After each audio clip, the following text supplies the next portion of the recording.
Is that? Oh, okay. Good morning. Okay. Yes. Do it at.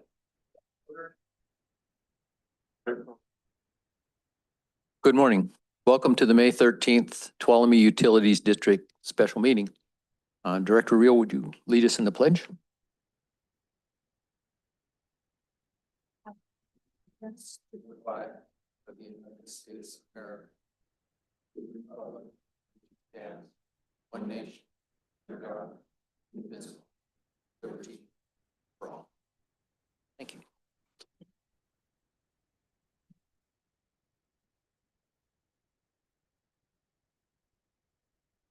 The board welcomes public attendance and comments on district matters. This section is reserved for items not on the agenda.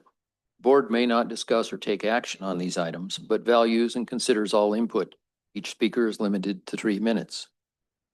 Does anyone like to speak to the board? Seeing none? Okay, regular business. Item number 1, staff presentation about the Sierra Pines Regional Water Treatment Facility project. Okay, good morning, board. Thank you again. 2 days in a row. Appreciate you taking the time to be here. We're really excited to share with you this workshop and what we have been busy doing for the last several weeks and what the future looks like. And I did ask all of the people, the staff here to be here to share some of their experience, give their background, what their role in this project will be. And yeah, that's kind of the lead off. Gadiel, Jennifer and Eric have prepared this presentation. I don't know how many slides there are, but I do have a question, Gadiel, right here. Please. Where is he?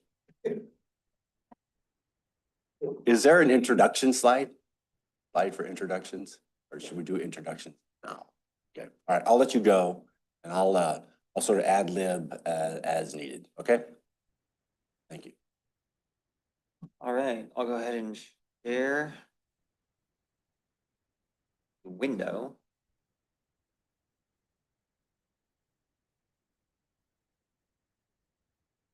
There. Okay.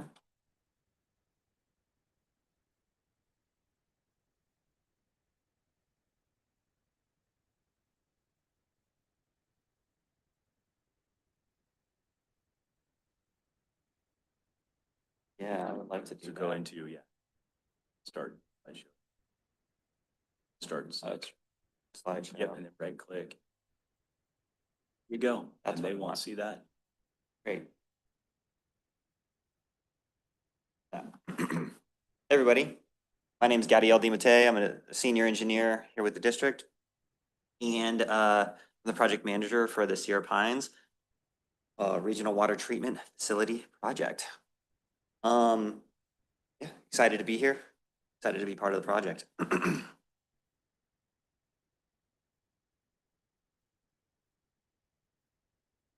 Yeah, we're gonna do introductions. Yeah. We're gonna do introductions. Yeah, it's hindsight, we should have put it earlier in the presentation, but it's in a few slides here. We're going to introduce the whole team. Okay. That's okay. All right. So this project, we got together. We wanted to write down some core values that we have as a project, so we can have a theme throughout the entire project. This is an adaptation from your board's mission statement. And we wanted to tailor something specific to this project, give us all kind of a something where we can all keep our eye on the prize, all keep our eye on the ball. Did you want to say more about this slide? Yeah, it occurred to me early on, maybe a year ago now, that it seemed to be, this big of a project. I felt like it was important for us to remember these board adopted mission statement, the core values and the goals. And I think it was Jennifer or Gadia, one of the two said, well, why don't we make one up specifically for the Sierra Pines so we can adopt it, have it being our guiding principle is to, when we come across thoughts or decision makings, we compare it, to these, it's just to keep us on target, just to keep us in line with our mission and our goals and our values. So anyway, they did put this together. It took a couple of this is nuts, but I keep a copy with me. I think it's important. So once in a while, I'll refer to this. That's what this is about. Yeah. We give this list to the consultants that we hire, and I keep it on my desk as well. Yeah. And really, it helps me to provide a reasonable design, responsible design of a regional water treatment facility in a social, financially, environmentally responsible manner at a fair value. You know, we want to keep that in mind throughout the whole thing. Let's see, transparency and open communication, long-term operation and maintenance. That's a big thing. That's why we're in constant communication with operations and with water treatment folks. It helps us, you know, to integrate more, collaborate with them, and stewardship of this beautiful site, stewardship of the ratepayers' dollars. The project-specific values, build to budget. That's a doozy, and it's a big challenge, but we are constantly challenging ourselves that every extra dollar that we go above our budget is an extra dollar of debt for our ratepayers, and we take that very seriously. Simplifying design, because that's always the best way to design. Site integration, once again, the beautiful site that we have out there, the homeowners that are right there, we care a lot about them. We're willing to invest a lot of time and money into that little line on this piece on this slide here, site integration. And of course, resiliency to wildfire. Again, willing to invest a lot of money because that's a very high value to be resilient in case of wildfire and natural disaster. So starting with that, it's kind of our overview, but we keep it in front of our eyes at all times. So today's workshop, here's our agenda, 5 points. Team roles and qualifications is up first. And we're gonna go through these one by one from here on in. Any questions before we get going? Yeah, I think I missed a thing. Can we all introduce ourselves around the table? Well, yes, team roles and qualifications are next. Let's start with Trevor and just introduce ourselves. Hey, Trev, I don't remember if I said this the other day, but when you all introduce yourselves, you know, your name, your department, what role you play in here, and maybe if you've had other roles at the district and how that experience lends to this project. Great. Well, good morning, board. Trevor Cowden just celebrated 25 years the other day. 23 years in water, about 10 with water treatment superintendent. So this is very exciting.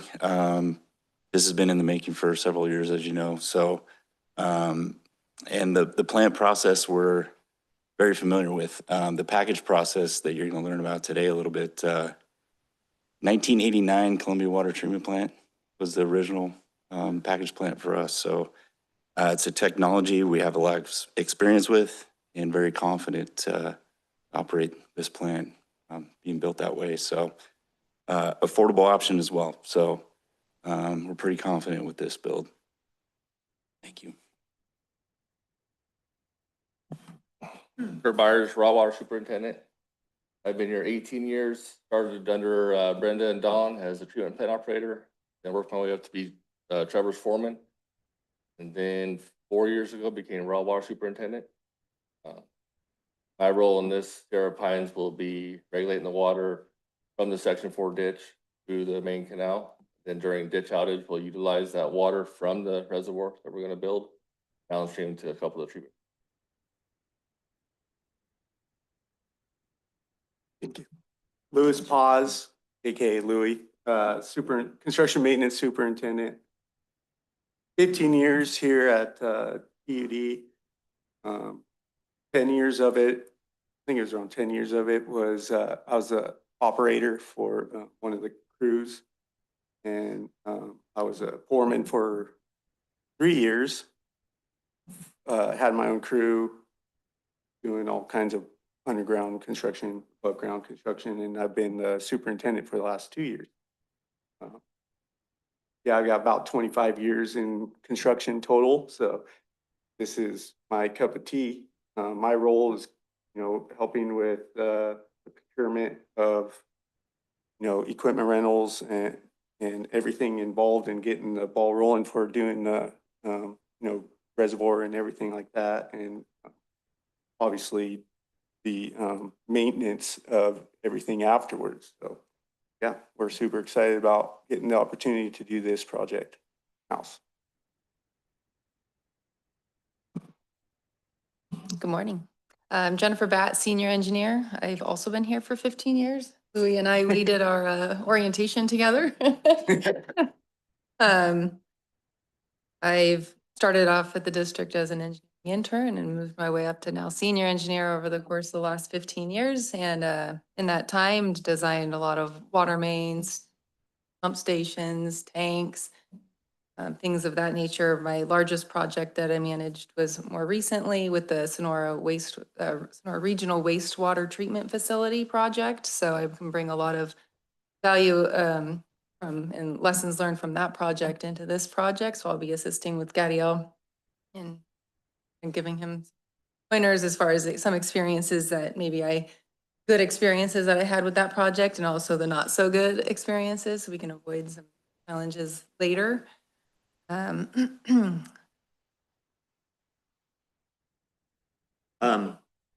of course, I've been with the district for 7 years. I've been an engineer and project manager for 12 now. 12 years now. I started at the county of Tuolumne right out of school. Before that, I actually had 10 years of construction experience, from everything from underground site grading to building construction. Yeah.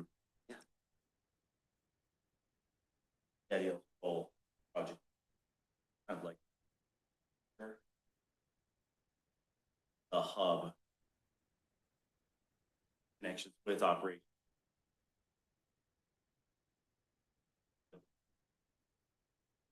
So, Eric Johnson, district. Role really is try to support.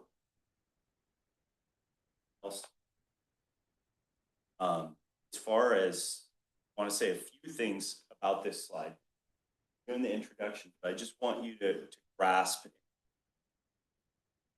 how multidisciplinary the team is here. We're touching almost every corner of the district, this project. And there are a lot of people that aren't here today because they're out working. But I want to make sure wastewater is mentioned here because although this is a water project, wastewater is impacted. You know, we have to divert resources in our capital to make sure this project gets done. There's also, impacts to wastewater of dealing with water treatment solids that come out of the process that this project hopefully will help address, alleviate some of those issues. That needs to be said. And then before we go through here, I want to just point out the board of directors is on this. You folks are part of the team. I did a real quick poll of how many times this project's gone before the board or committee, more than 25 times in the last 15. So it would be silly not to acknowledge the decision-making of previous boards and this board, executing contracts and adopting environmental documents, mentioning this project by name in your strategic plan, and of course, budgeting for the continuing advancement of the project. So I just wanted to make sure that was said and you guys are included in. Jeff Hollis, Board President. After all these 20 years, I've been here a year and a half, so a lot of learning. Background, 30 years in engineering, most of it in large-scale construction, and another 25 years in construction. Carol Reel. Well, let's see. I've been on other boards, other water boards, and I'm still learning a lot with a lot of questions. I'm getting better. Jeff Kearns, Board Vice President, been on the board now. It's the middle of my 8th year. And believe it or not, I got my water treatment certificate in 1981, 45 years ago. I can't believe it. But so this is a very interesting project to me and looking forward to working with you guys. Thank you. Okay, Ron Ringen, board member, and over 60, about 60 years in the construction, repair, and home inspection business and so on. But that means nothing. What I'd like to mention is that in 2012, the board, which I was on at that time, was presented with about, I don't know, memory fades now, but 10 or 11 different scenarios for what TUD was going to be doing in the future for our water treatment plants, because we were talking about just had to consolidate. Things were too expensive to run. Everything was falling apart.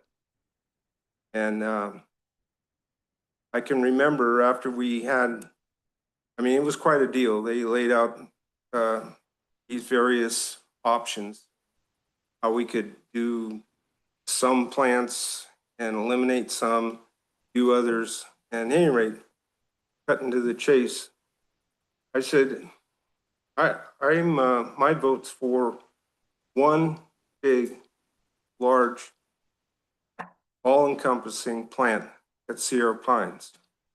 And I got laughed at. What I envisioned was inline power producing generators and so on for all the lines that we're going to run downhill, eliminating most, if not all, the other treatment plants. At any rate, I don't want to go on and on. As usual, I got laughed at. The only one person that's backed me up finally was Bob Behe, who was the president at the time. So this project means a lot to me. I've been watching this for a long time and I've been a huge supporter of it. This is very, very important. This is TUD's future, period. Glenn Jacobs, Director, came on board in April of 2023. So prior to that, I'm a registered mechanical engineer for the state of California. Construction, my dad was kind of a jack of all trades. He had me pounding nails when I was 5 years old, believe it or not. I've done more than I drove in, hurt my thumb a lot.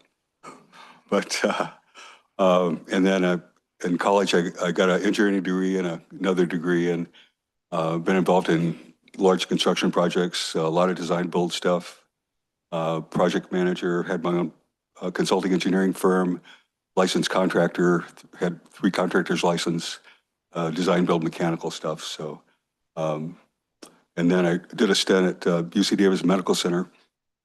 Mentioned a few times, we had a major expansion. We're probably, today's dollars, about $1 billion worth of construction. And I was one of a team of 50 that were putting new hospitals into the ground, and also doing little things like landscaping and paving and that kind of stuff. So it really broadened my experience from mechanical to really all the fields of engineering, electrical, mechanical, civil. So anyway, that's my background. Thanks. All right. Every one of you know my background, but I'm going to share it with you again because this one is personal. This is something that Trevor and I have been dreaming about since literally before 2007, right? We spent a lot of nights, rough nights, trying to treat water in 15 different places, and it was a bitch. It was an absolute horrible scene sometimes. I know you think we just push buttons, and it's true, we push a lot of buttons. But it doesn't mean we're not working hard, Louis. Anyway, this is a long time coming. I wish we were further down the road. We should be further down the road. I can't do anything about that. All I can do is just keep pushing forward. But yeah, 26 years now here at TUD, another 9 up in Twain Harte before that. Really, really proud of this group, this team. Lots of experiences you've heard, lots of diverse backgrounds. Besides the jobs that they're doing, they also come with other skill sets, which really lends nicely to the district, right? So you're a treatment plant operator, you're also a carpenter, right? You can drive nails, you can, and you're, yeah. So we all have, not me, I literally am a water treatment plant operator, pretends to be something else, so. But again, I'm proud of the team and I'm ready to stop talking now. I'm Carolyn Higgins, Finance Director. I've now been at TUD for a little over 2.5 years. Nope, little over 2 years. I'm not at the 2.5 year mark yet. Previous to here, I've been in governmental or nonprofit finance and accounting roles for about 25 years. 11 of those was up the hill at Twain Hart CSD. After Dawn, we didn't see each other there, but and I would say that I'm representing the TUD finance / purchasing piece up there. I have staff members that will be heavily involved in this project who aren't here at the meeting today. But especially our purchasing agent, Kenny Ingram. He just hit 20 years at TUD, which means he started here when he was 5. I think. Feels like, looks like it. But he will be heavily involved in ordering, getting quotes, making sure that we're fulfilling our purchasing policy requirements, as well as being heavily involved in looking at what the grant requires as far as purchasing and making sure that's adhered to. And then Jennifer Preston will also be heavily involved in this. She is the one who gets those checks out. So she'll be paying vendors, as well as she's the one who will be assisting the engineering department in submitting claims to the state to make sure that we then get reimbursed. So that's a piece of the puzzle that our department will be sharing it.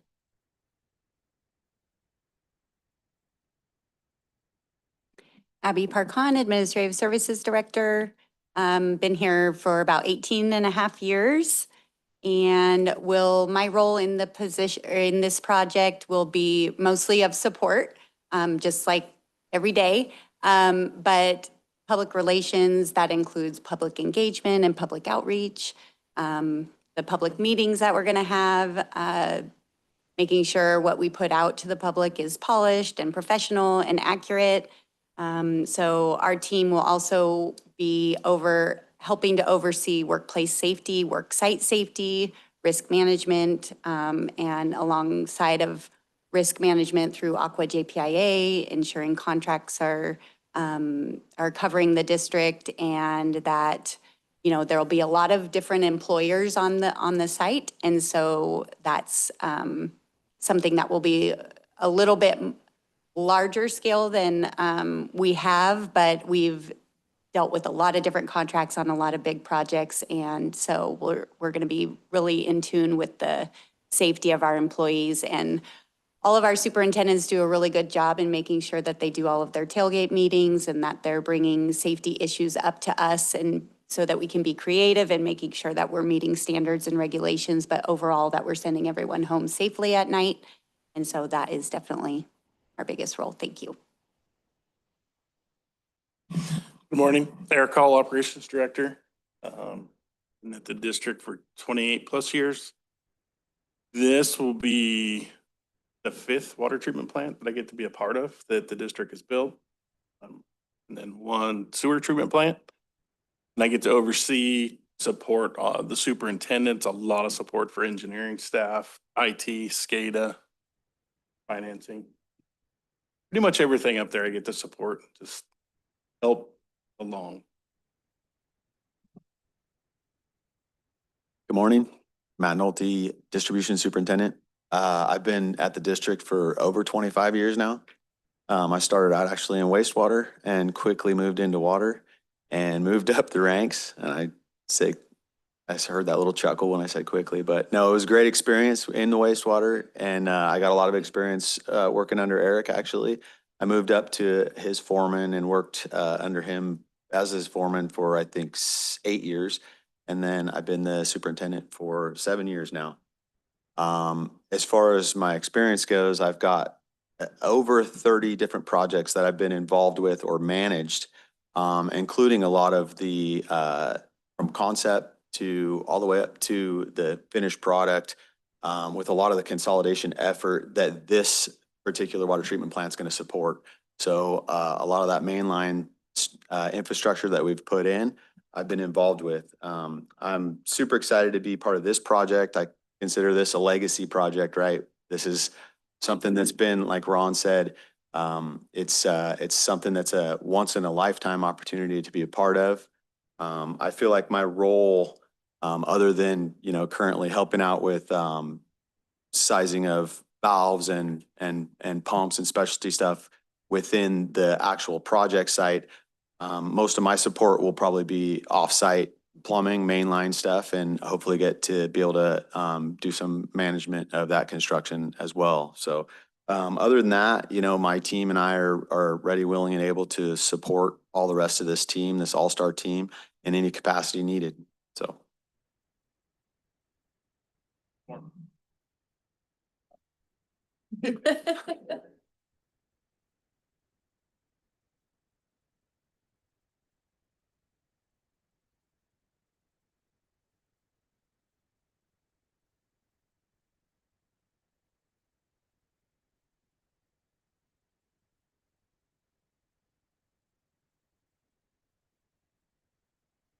Matt, you said all-star team. I like that. All right. That's essentially where I was. And we're not even done yet. Corey's part of the team. Also.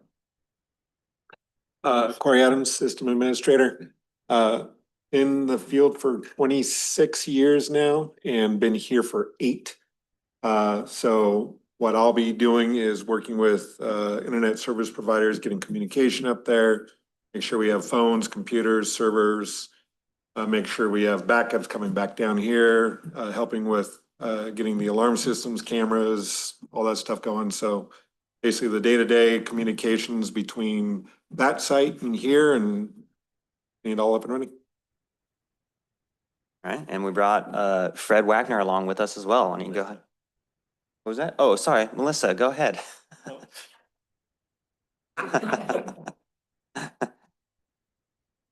Then I'd like to echo what Glenn said to some extent. We've each worked on big projects like this before. We've always pretty much brought them to success in our days. But I've never really worked with a team that had this much chance of success from the beginning because of all the skill and integration that you guys have. Looking forward to it. So Fred, why don't you go ahead and introduce yourself? Hi, I think I've met most of you all in the past. Wanted to thank you for allowing us to continue to help you guys. This is a passion project for us. And I think our role has evolved a little bit, but we're here on kind of on an on-call basis, working remotely, I think almost exclusively, but we're here to help you guys find the best and most economical path forward to delivering this project. And we're very happy to have that role. Me and my associates, Heather, my partner, and some of you have met Chris in the past. We work primarily nowadays as owner advisors, but behind that is 30 plus years of hard bid contractor experience constructing water treatment and pipeline and transmission and pump station facilities. So we've got a lot of construction experience. We're looking forward to putting our hard hats on now and figuring out the best way to execute this project. Yeah, Fred and his team are a huge support right now especially with cost estimating right there. That's their main role right now. And it's really our guiding light in a lot of ways. The estimates that they produce, they have a lot of experience both in construction and in project delivery as consultants. So they've been pretty integral so far, and they're going to continue to be integral in the near future here. When there's a point that you no longer need our services, the only thing I would ask is we want to be invited to the ribbon cutting. All right. You bet. Fair enough. And Don, I'll be waiting at the Florida state line for you when you retire finally. Right on. I'm in Florida for those of you that didn't know. It's going to be a minute though. You got something to do. Yeah. So that's not everybody in the district. I mean, there's people that we literally couldn't fit at the table here today, but we wanted to make sure you guys knew, like Eric said, the broad reach that this project has within our district. And I'm really excited about this project. I mean, this is, it's so cool to just join the legacy, to join the 25 and 30-year patrons that are around, and just it's really exciting, and to make such a huge impact on the community that I grew up in. I mean, Jen and I, most of the people here are local from birth, and it's really cool. It's really cool to be able to have such a positive impact. Okay, continuing on our team in our experience, like, who was it, Eric that mentioned? This is in the first water treatment plant that TUD is built. So here's a picture. I'll let maybe Louis, I think, was there. Eric was there. Eric Johnson was there for some of these things, our past accomplishments. Want to? That's good. Mm-hmm. We'll just, our intention here is to show you a couple slides. We want to establish qualification. I know that you guys have a high degree of respect and trust and appreciate that, but we also just want to reinforce that. So here are a few photos of treatment plants we've constructed. This one in particular is Tuolumne City. And what we just want you to see here is our crew's abilities to do mechanical piping. Louis, Eric, you guys, Matt, fill in, but it's great to see the creativity here in the construction methodology, right? They didn't stub the pipes up through the concrete slab and then come back and try to make sure that the penetrations were perfect and then have to do makeup spools and all this. They went ahead and did their above slab piping and then they poured the slab afterward. Not sure what you want to add. So on the past treatment plants that we've done, the old treatment plants had to stay running. That's like, this is Tuolumne when we did there, that one was rough. Because we had to go in and separate a lot of piping, which I'd like, if you want to talk about, you can. You know, and just a lot of different things. So with the greenfield side of Sierra Pines, it's going to be nice to have this bill kind of get in there and do our thing. Oh, and go. A little Clear Camden. It'll be I don't want to say it's going to be easier, but parts of it are going to be easier because we don't have to deal with everything in the ground already. But Yeah, I came in at the tail end of this. I think at the third filter when I first started, but I got the down low on what was involved. And there was actually a reservoir there, right, that they had to fill, collapse and bring in import material to bring it up to grade, compact it and everything. But all the underground that was existing underground was so tight together that it was really hard to tie into that old stuff and be able to connect. You could put all your fittings and stuff. So they had to figure out how to, get separation and stuff like that. So it was really challenging for them to do this work and keep the plant running at the same time. But yeah, they did everything but the building, the concrete, the plumbing, the excavation. And it was still rewarding for me to see the final product coming in late in the show. I'll just mention one thing too, is you'll notice that's what we call ductile iron pipe, the black pipe. And a lot of utilities now, when they build these water treatment plants, they'll use welded steel. Very expensive, all custom fabricated, exactly to specs.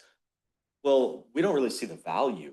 The longevity, the lifespan of this is there. And our crews are used to dealing with the joints that are there. You can cut the pipe, and you can do makeups. You don't have to have long lead times, ordered epoxy coated steel. So this is an example of not only efficiency, but cost effectiveness with the way we build. Also future flexibility. Yeah. Quick question. What's the size of this plant compared to Sierra Pines?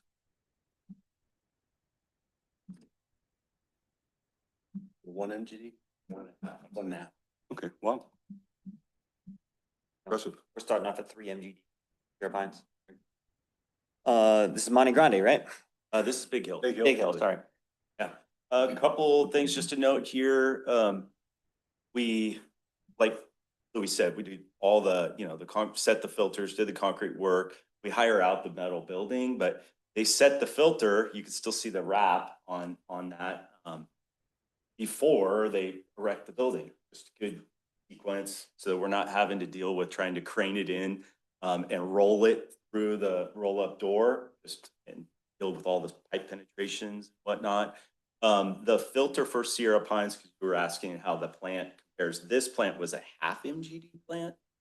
And that filter unit there for Sierra Pines will be 32 feet long and will weigh, when it has water in it, like 245,000 pounds. So it's like 30,000 pounds empty, but it's substantially larger than the one.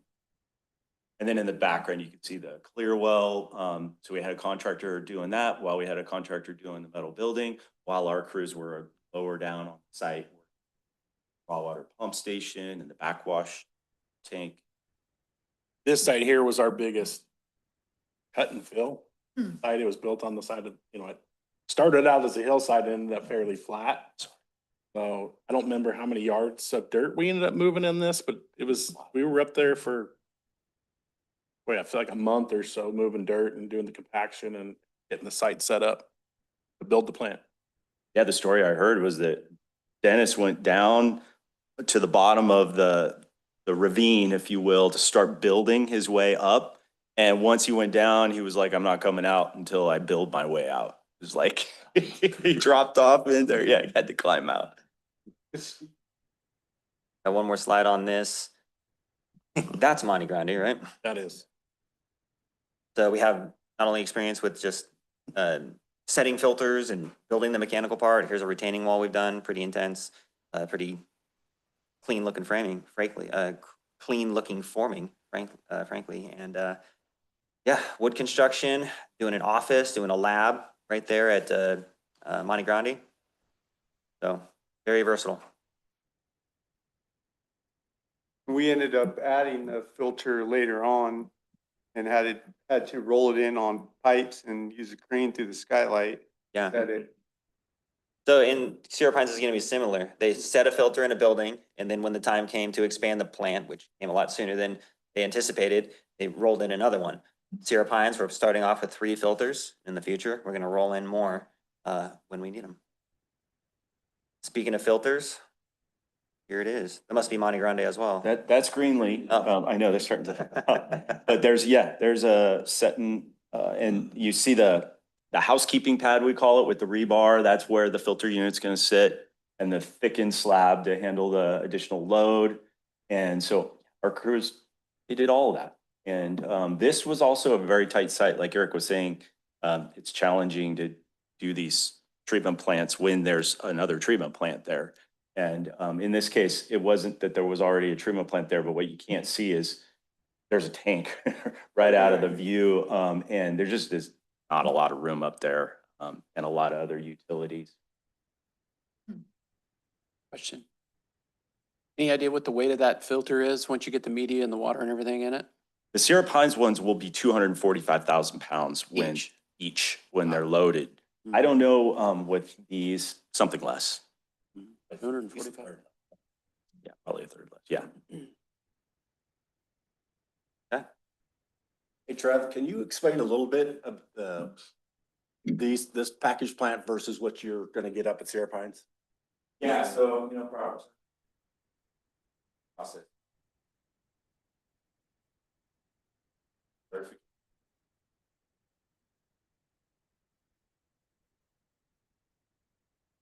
This one. So here, this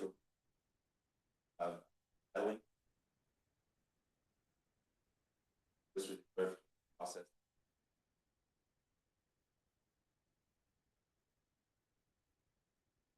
And that was to address it, like our core values talk about, being resilient to fire and natural hazards.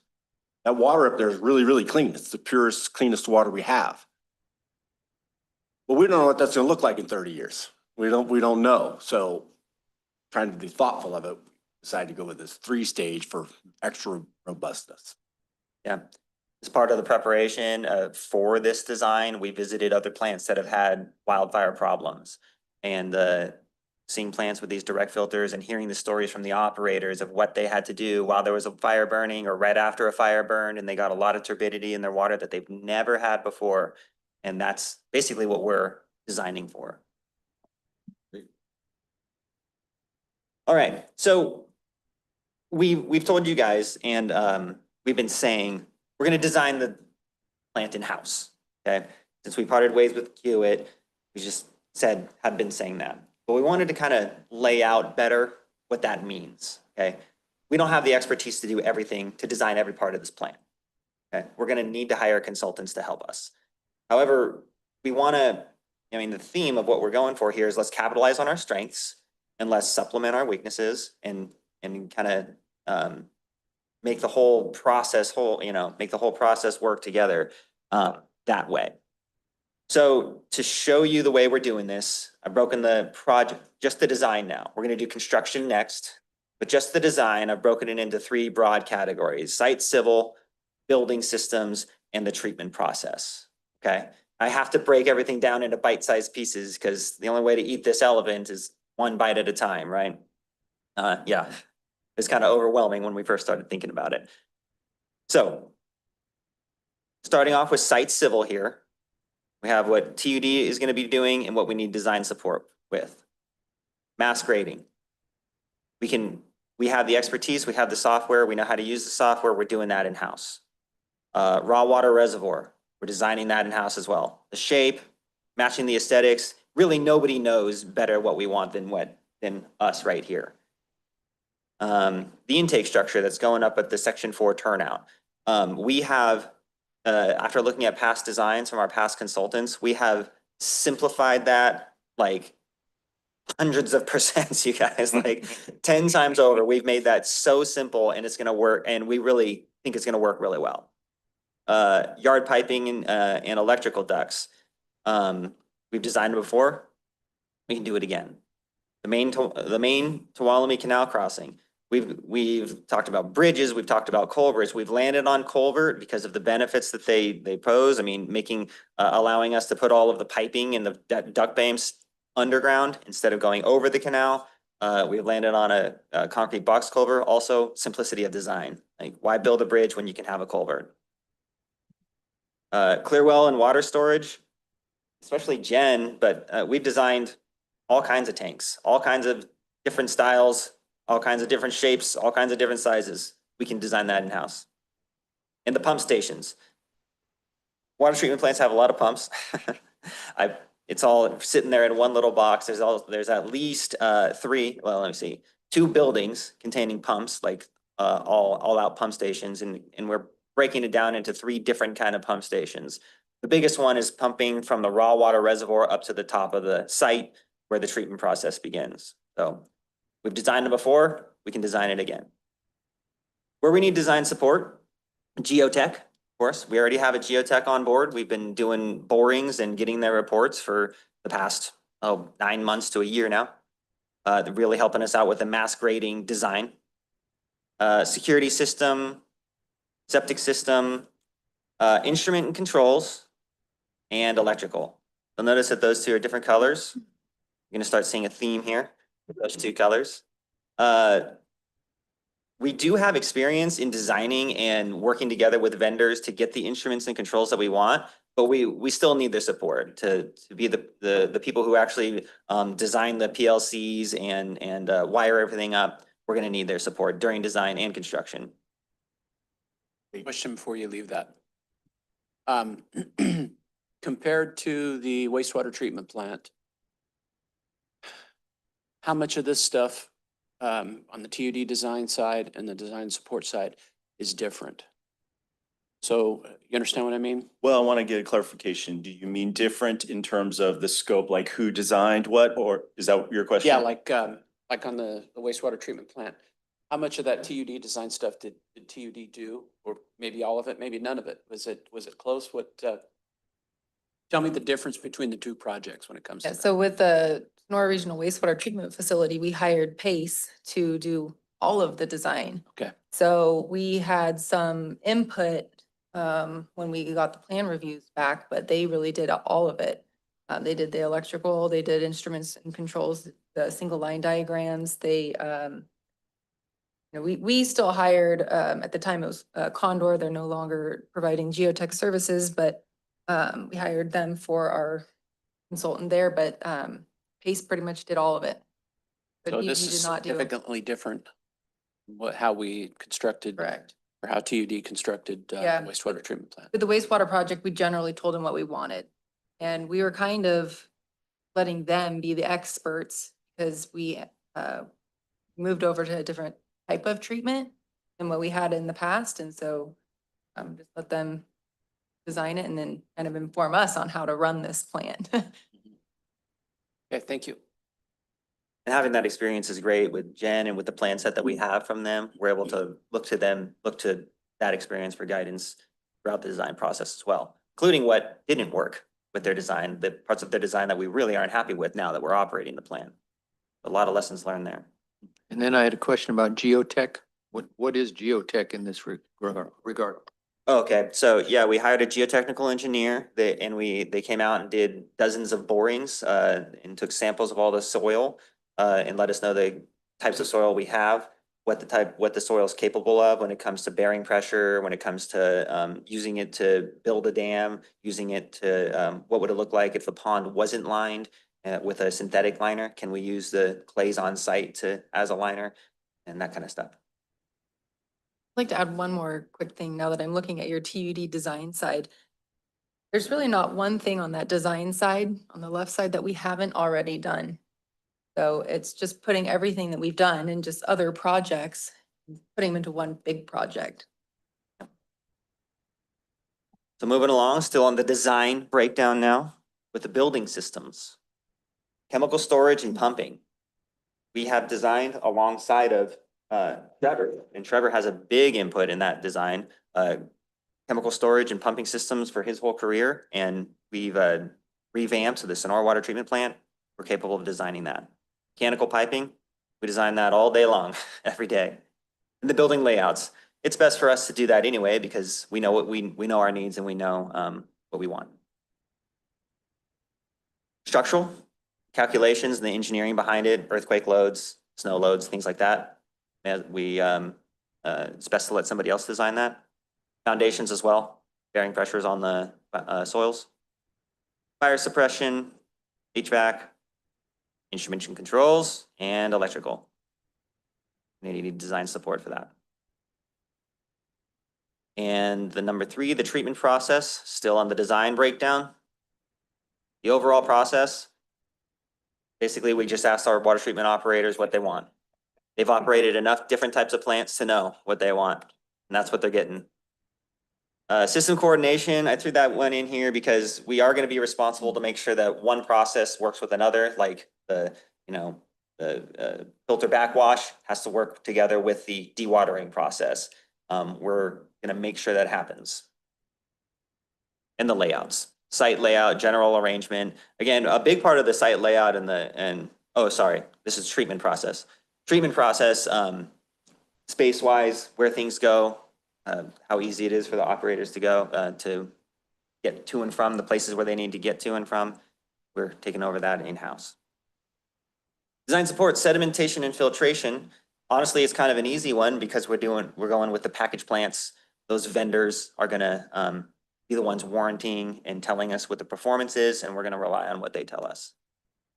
Solids dewatering, same thing. It's a heavily relying on the vendors and the performance standards that they claim, that they warranty. Instruments and controls and electrical. One more question. Instruments and controls, SCADA, correct? What would be something else under instruments and controls other than SCADA? Yeah.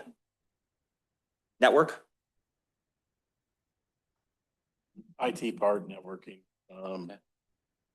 alarms, fire alarms, burglar alarms. So pretty much everything that Programming. SCADA either drives or needs to have to drive. Yeah. Good, thanks. Software.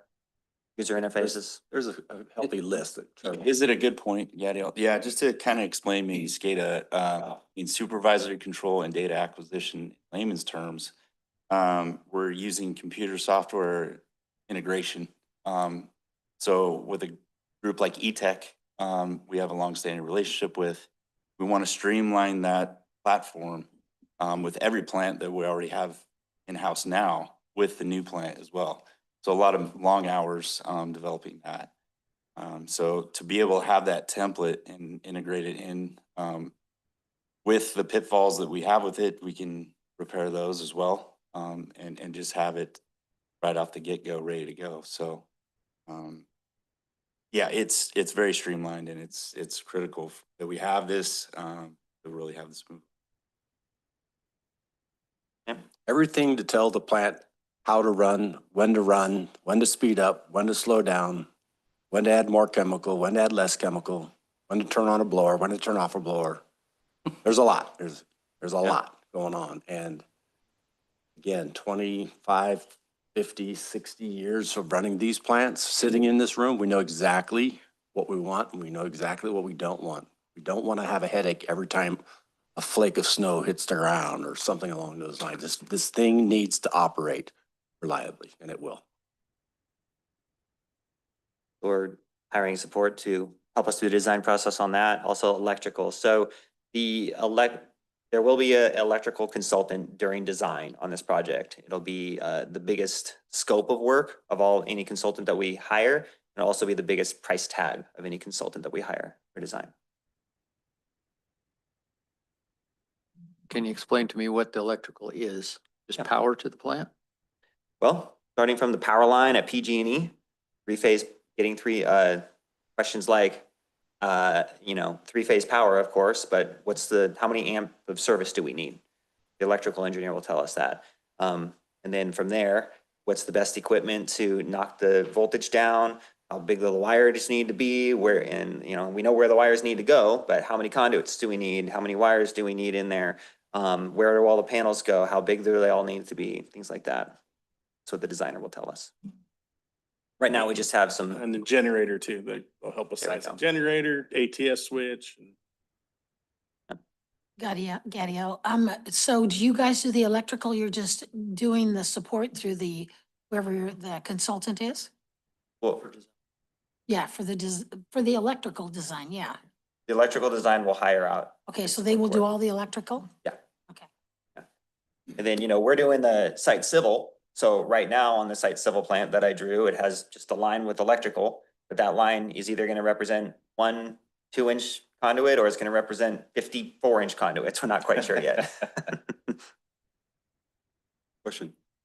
Are there any components of the design construction that we're considering doing a design build approach to? For example, in my experience, a lot of larger projects, it's not uncommon for something like the electrical to be on a design build basis, or the mechanical to be on it, HVAC to be on a design build basis.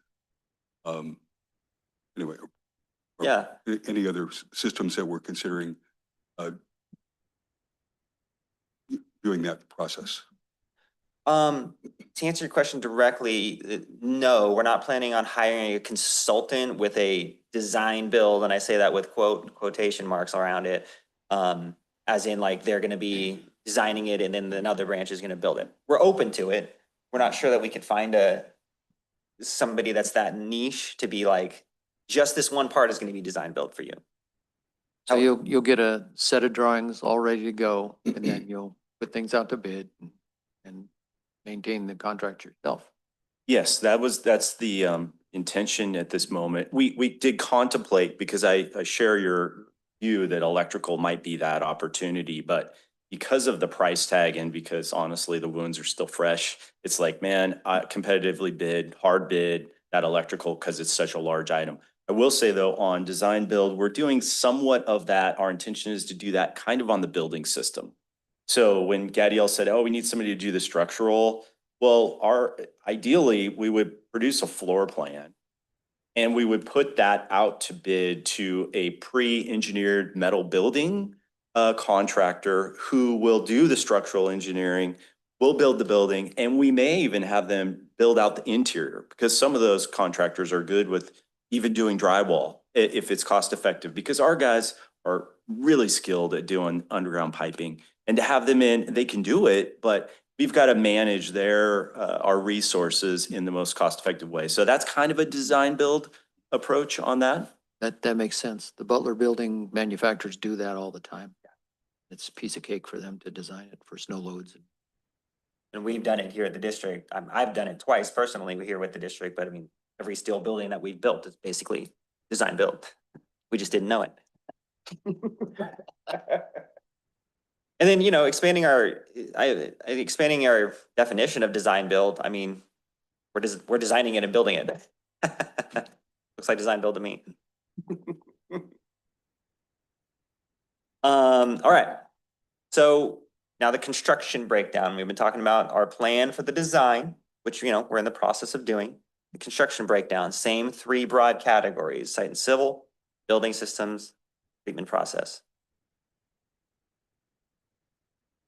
So starting off with the site and civil, we're doing the mass grading, raw water reservoir, intake system, main canal crossing, septic system, yard piping, electrical ducts, generator installation, and pump stations.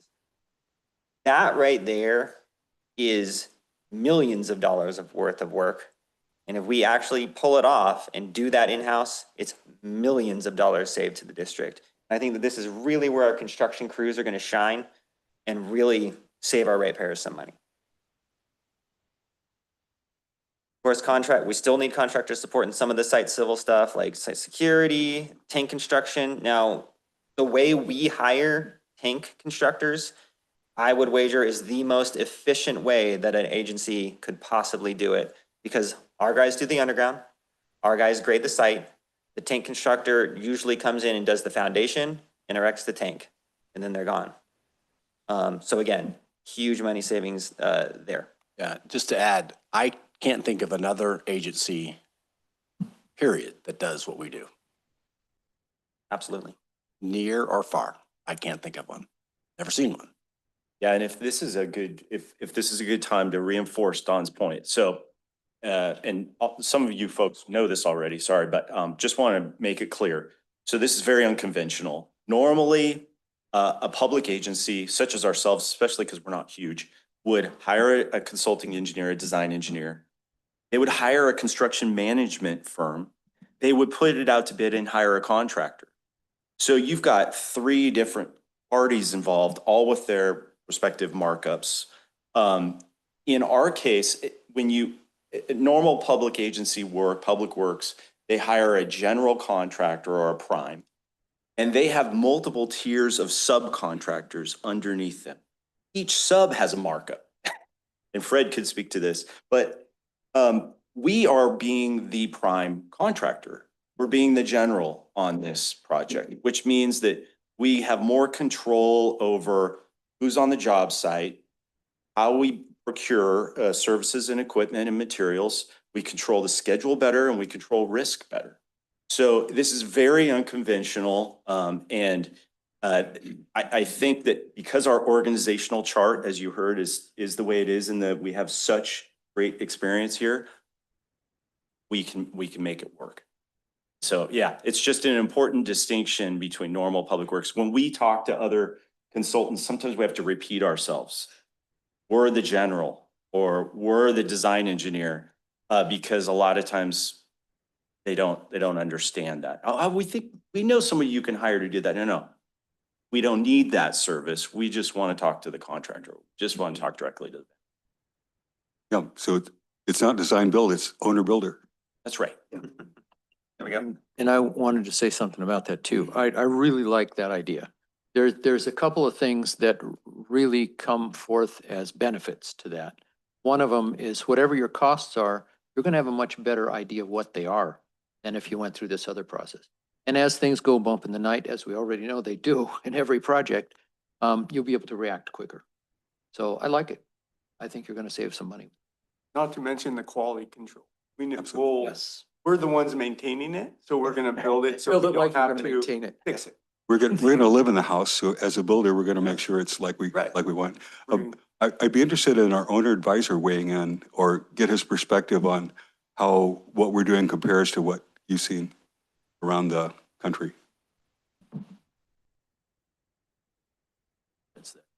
Are you there, Fred? Yeah, sorry, I moved my button. We work for 4 or 5 of the biggest public utilities in Florida, which are huge. These are, 700,000-800,000 customers. We don't know anybody that approaches their projects the way you guys do. And most of them are layered up to their necks in design consultants and owner advisors. But I also don't know any of them that have staff that are as capable as yours. I've talked to utilities down here all the time, and when I tell them what you guys do, they're amazed. a lot of these utilities, they don't even do their own maintenance anymore. They subcontract it all out. Their operators sit in the control room, and that's all they do. So you guys are unique, and I have absolute confidence in your people in this team and the ability to do what Gadiel's proposing. Awesome. Yeah, that's good to hear too, Fred. All right. And of course, instruments and controls and electrical. So we'll need construction support for that. And again, I mean, not to devalue the part that we will have in the instruments and controls, especially during construction. I mean, the guys are side by side with the people installing it, but we will need their support though. All right, construction breakdown, building systems. Chemical storage and pumping. We've built it before. As a matter of fact, our guys are very talented at putting together a chemical storage and pumping system, and mechanical piping. Contractor support, we have poured foundations before, and we have finished the concrete before. We thought we would get a better value out of a contractor in this case. Steel building erection, doors and windows, HVAC, fire suppression, instruments and controls, and electrical. Gadiel, is this a good time to tell us why one of those is yellow and one's red? I just really wanted to emphasize the repetitiveness of where those end up. Yeah. They're major, they cost a lot of money, the major scopes. Again, I was gonna wait till the next slide to say this, but the electrical contractor is gonna have the largest scope out of all the contractors on the job, and he's gonna have the largest price tag. They will have the largest price tag of them all. Hey, Gadiel. Yeah. Just a quick comment on the cast in place concrete. There's a lot of contractors out there. I don't know about your area, but it's very common to have contractors place and finish slabs because usually that takes 30 guys for a day and they all come in and pour and then they go away. And you usually buy that by the square foot. So if you guys could find somebody to sub that out, that's what I would do. Yeah. I think the plan right now is to wrap it up in the building contract, but yes, that as well, Fred. And finally, the treatment process, construction breakdown of the treatment process, filter installation. Saw pictures of us doing it before. We're going to do it again. Chemical storage and pumping, and mechanical equipment, screw press, dewatering. We haven't shed much light on that process yet. We have some slides on that as well. Instrument and controls and electrical. Okay. So we have told you our team roles and qualifications, and now it's time for a budget and estimate update. Break, my stand up. My watch is gonna tell me to stand up anyway. All right, let's do it. Yeah, you're late. Okay.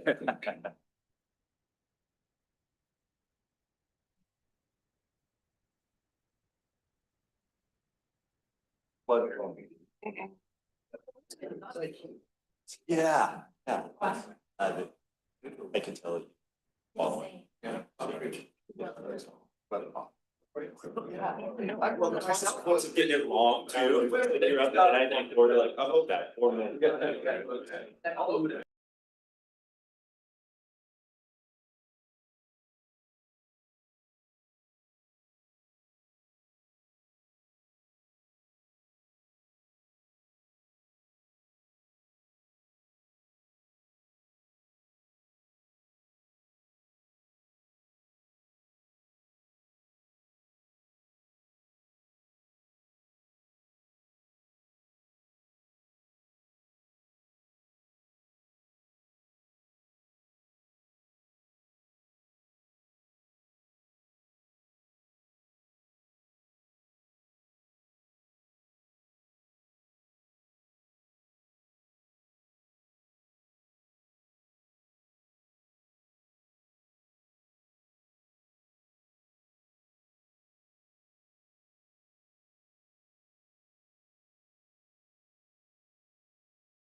All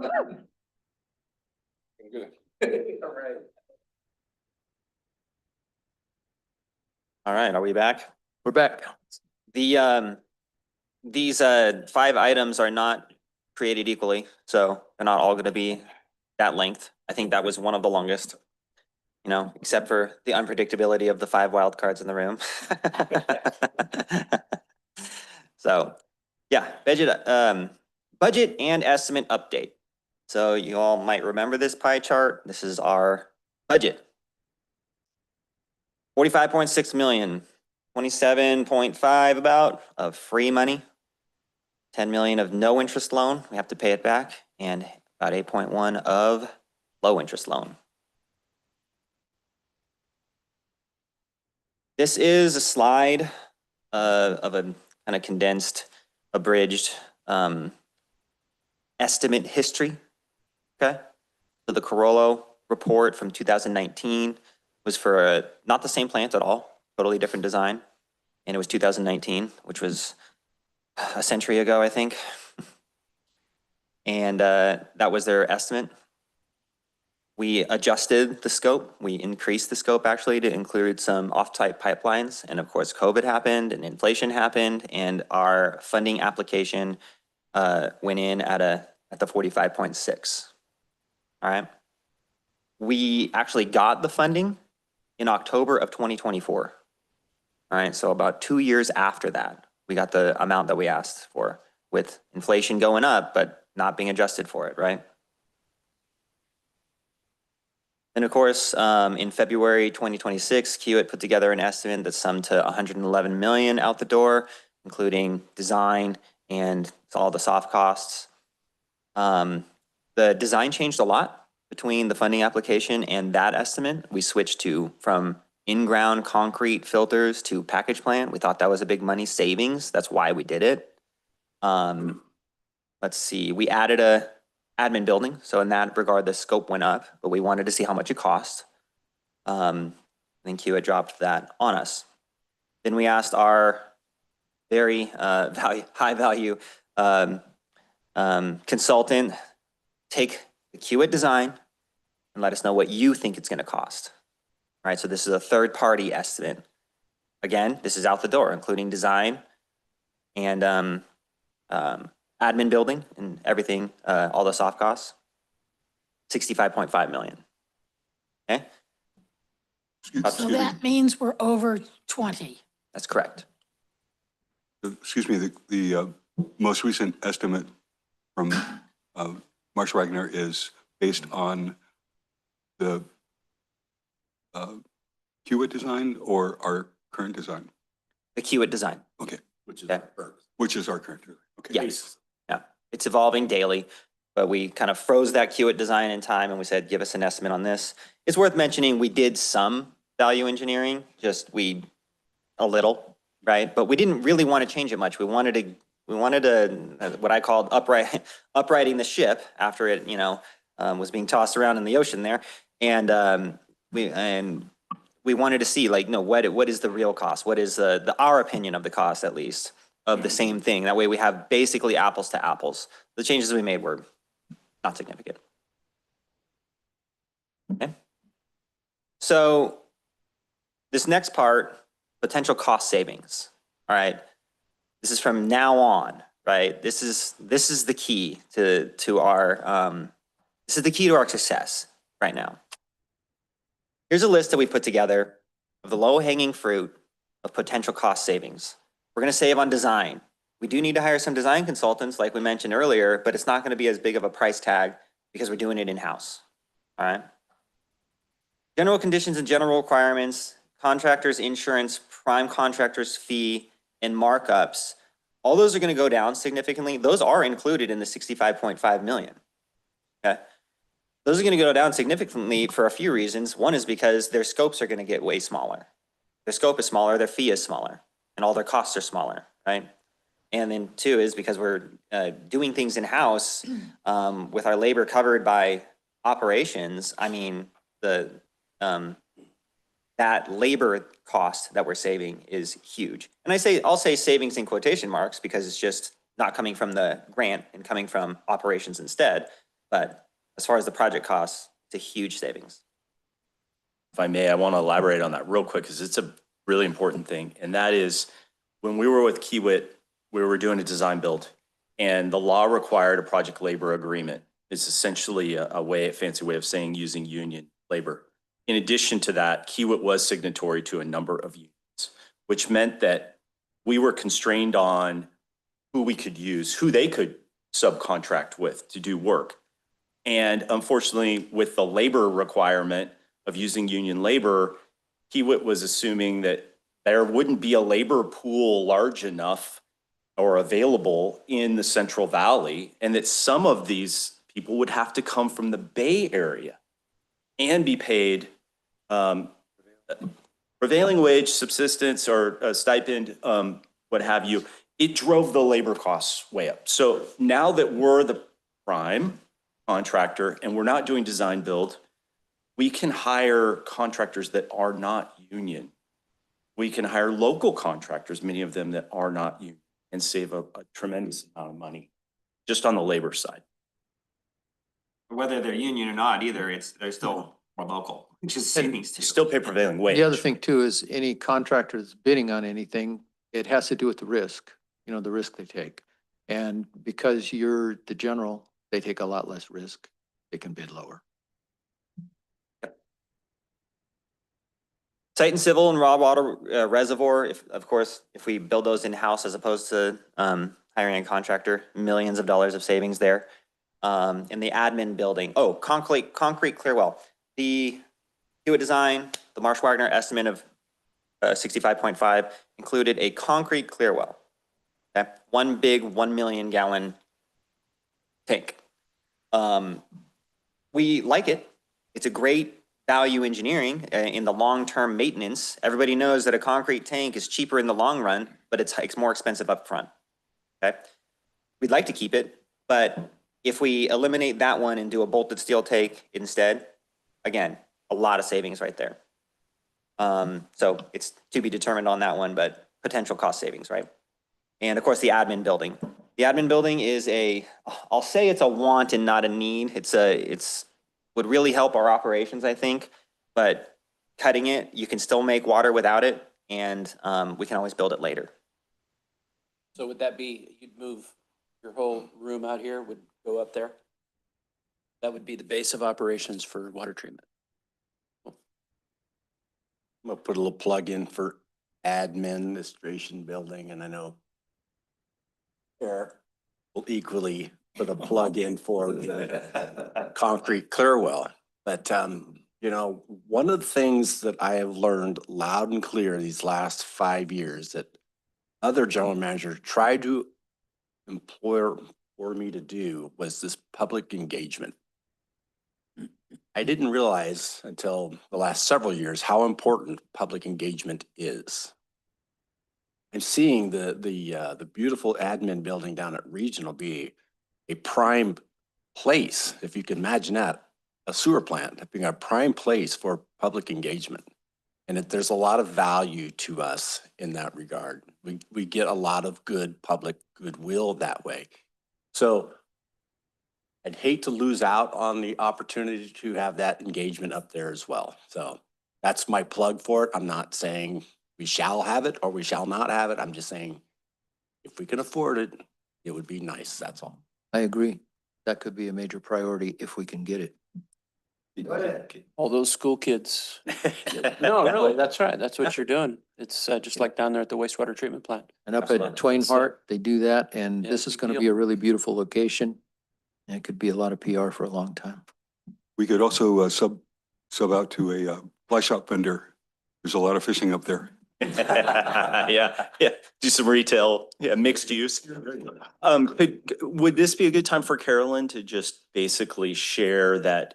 And Carol mentioned, so we're a little short. We saw our funding and budget, 45.6. We saw 65 from Marsh. So but we got a $20 million gap here. And we're talking about wants and needs and things. Maybe Carolyn could just enlighten the board on every dollar above our funding amount is probably financed. We're not going to get it as grant, and what that impact is to the district ratepayers? Yeah, so a little while back, I just did some calculations, just as they're working on these details and these plans of how much $500,000 extra on the project would cost the ratepayer a month. And so each $500,000 in additional costs, if we're assuming we're financing and getting the same financing rate that we are on the piece that already is financed, is about 14 cents per month per ratepayer for each $500,000 in additional cost.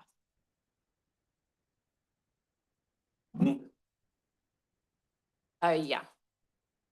Right now. So I have it at because we kind of got down to like 60 when we were talking about this originally, but it's about $8 per month.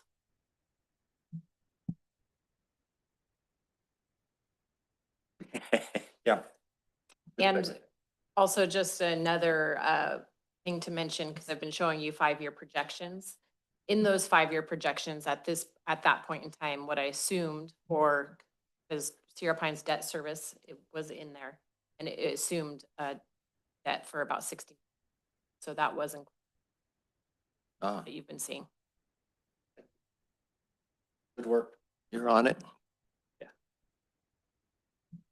So yeah, and you know, the slide at the beginning is build the budget, the core value, and the piece of paper that Don has says spend it like it's yours.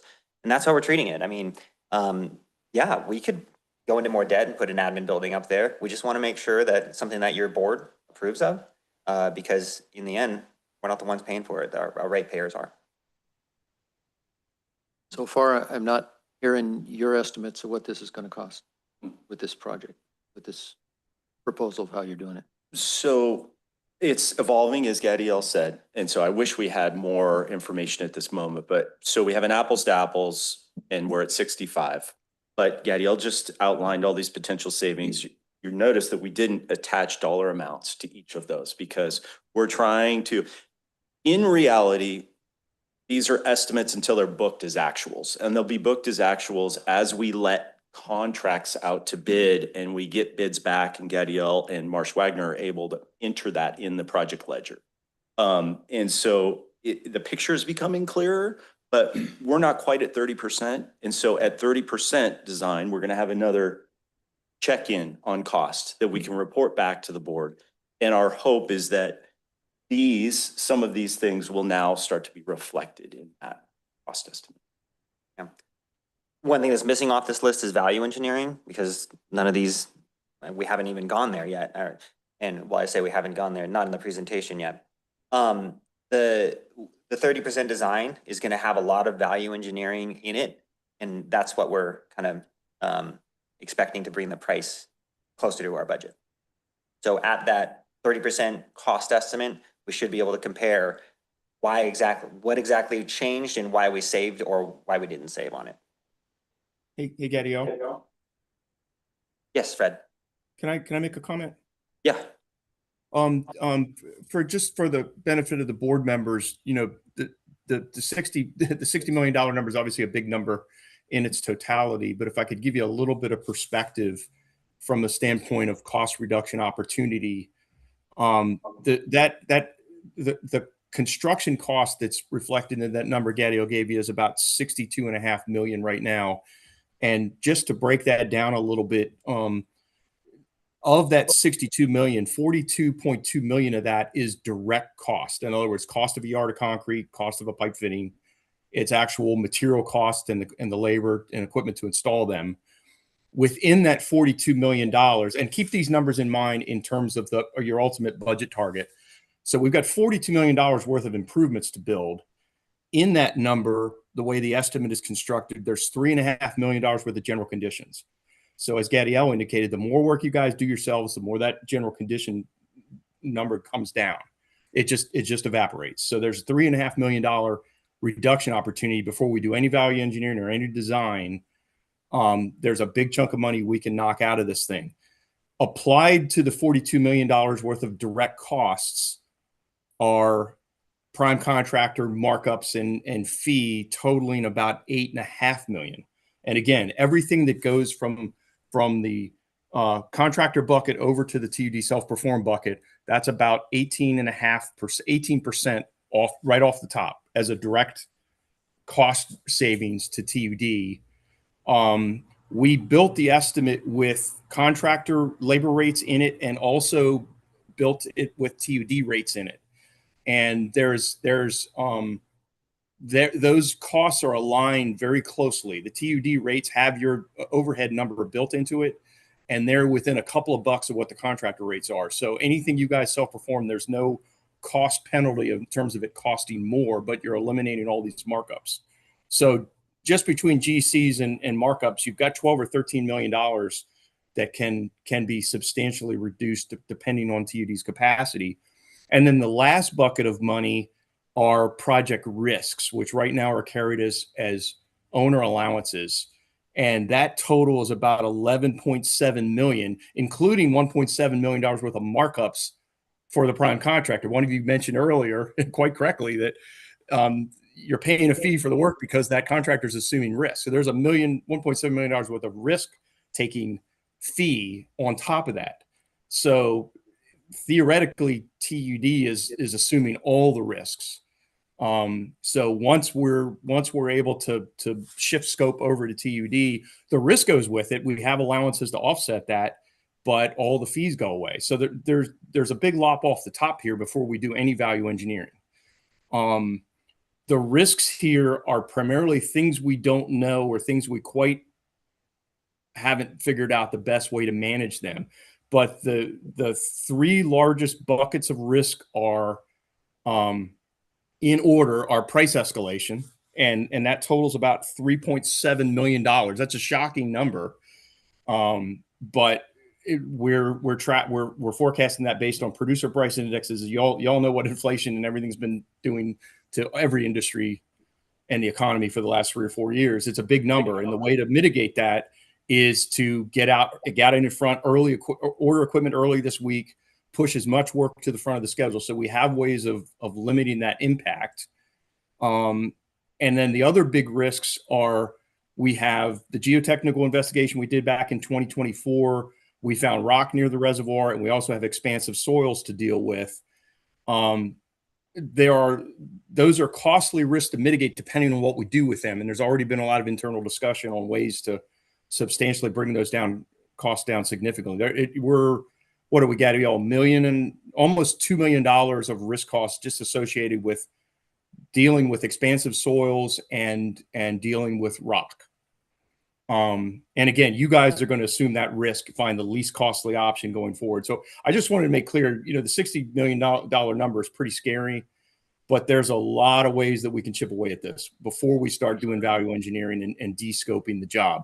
And then one last tidbit of information, looking at the sort by structure, the admin building is worth about $1.3 million. So if we just defer construction of that, there's $1.3 million. We have to figure out what to do with the screw press, Gadiel. But so we can make some big multi-million-dollar cuts on this thing very quickly before we even start looking at scope reductions. So there's hope here. Hey, Fred, you're a valuable member of this team. That was all very good. Thank you. You're welcome. Can I?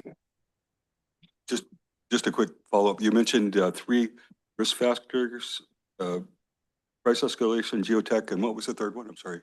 Oh, I kind of skipped the third one, but the third one's easy, and it's actually the easiest one to mitigate. And these carries have come down significantly since our original progressive design build cost opinion, but we are carrying a allowance for undefined scope, and there are 2 buckets. It's undefined scope and it's owner directed changes, and this is common on design build projects because you kind of get that Christmas morning thing and you're going through design and, well, you guys added an admin building. It's like, oh, we want an admin building. So I think the total carry on that, Gadiel, is down. It's still about $1.2 million. And all you guys have to do is, and I'm pretty sure there isn't a single person in that room that's going to raise their hand and say, why don't we build some more stuff that we don't need? But that can come right off the top, plus the fees associated with it. So that's another $1.5 million or $2 million. I left it in there, Gadiel, and I meant to ask you about taking it out, but I think in the spirit of what we're trying to do here, you guys are going to add, not going to add a single item in there that isn't absolutely necessary. And I think we've got a pretty good handle of what we need for a minimally acceptable functional facility. And leaving that in was the correct thing because we wanted to compare it to the last estimates, and it was in the last Yes. estimate. Yep. Okay, I have a question. Now, you said we're not at 30%. I thought we were supposed to be at 30% in January with Kiewit. Is that correct? Yes. Okay, so how long before we get to 30%? Yeah. Great question. We're hoping to have the 30% design done in August, and I have a slide on that later as well.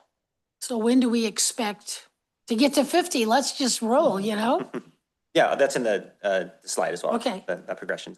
So I'm going to put a little bit of a wet blanket, I suppose, on what Fred just shared with you. And Fred's really, really good at what he does. He's really, really smart. He also talks really, really fast. Sounded to me like we're going to get this thing done for free. I didn't go anywhere near that far, So- Donnie, you know it. We were intentional about not throwing out a number, right? Except for what we know.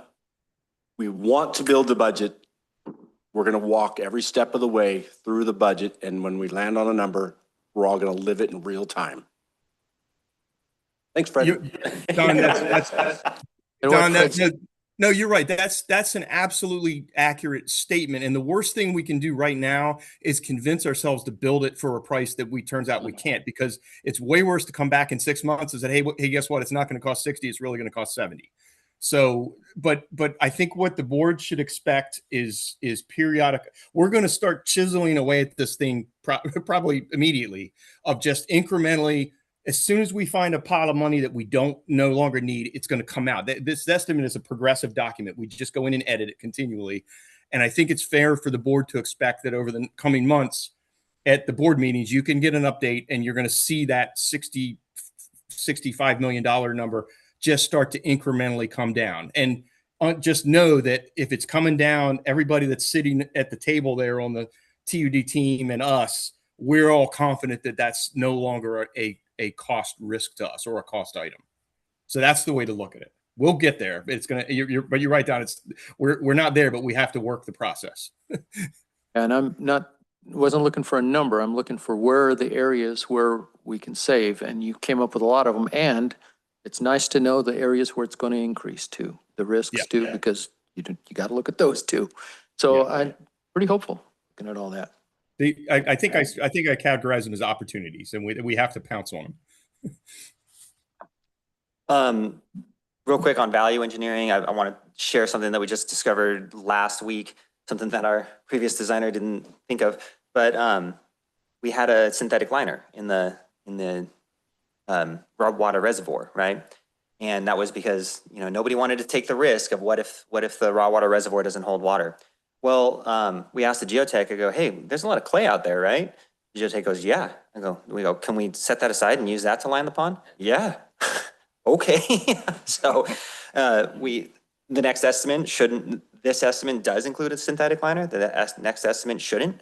And of course, if our crews are the ones that have to, segregating and stockpiling and replacing all has a cost with it, especially with a contractor, but we're paying pennies on the dollar here. So it's kind of a double whammy value engineer there. Yeah, that's so exciting stuff. And I know I don't want to get hopes up either, Don. I'm looking forward to the 30% cost estimate to be able to compare it. I mean, it's going to be interesting if nothing else.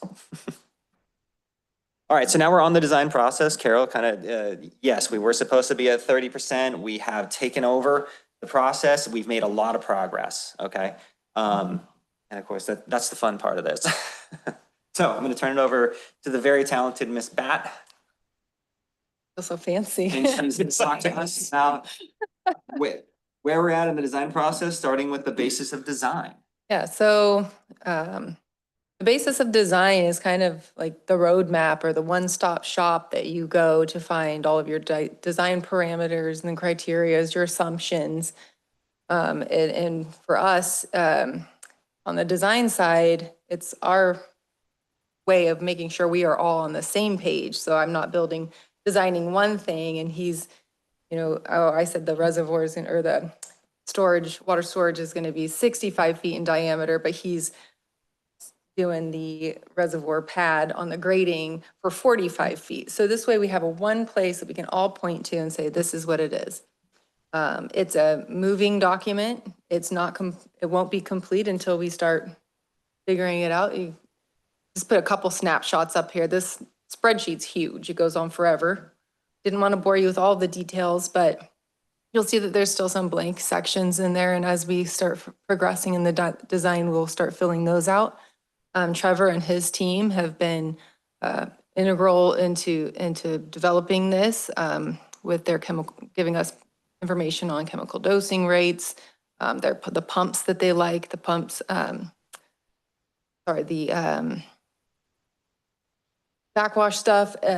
So I put a little list together of and generally what these, what a basis of design would include. For like water treatment, it's design flow rates for each phase of the design, not just the first phase. Raw water storage, treated water storage, equalization storage, tank height, tank diameter, tank capacity, normal and maximum operating levels, and CT requirements and baffling factor assumptions. It also includes pump information like pump speeds, quantity, how many duty pumps are there, how many redundant pumps are there, what's the head or the flow rate, speed control, and motor information.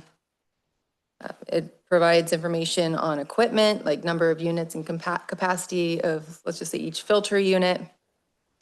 Chemical information such as chemical characteristics, the strength of the chemical, dosing concentrations, chemical pump sizing, and chemical tank sizing.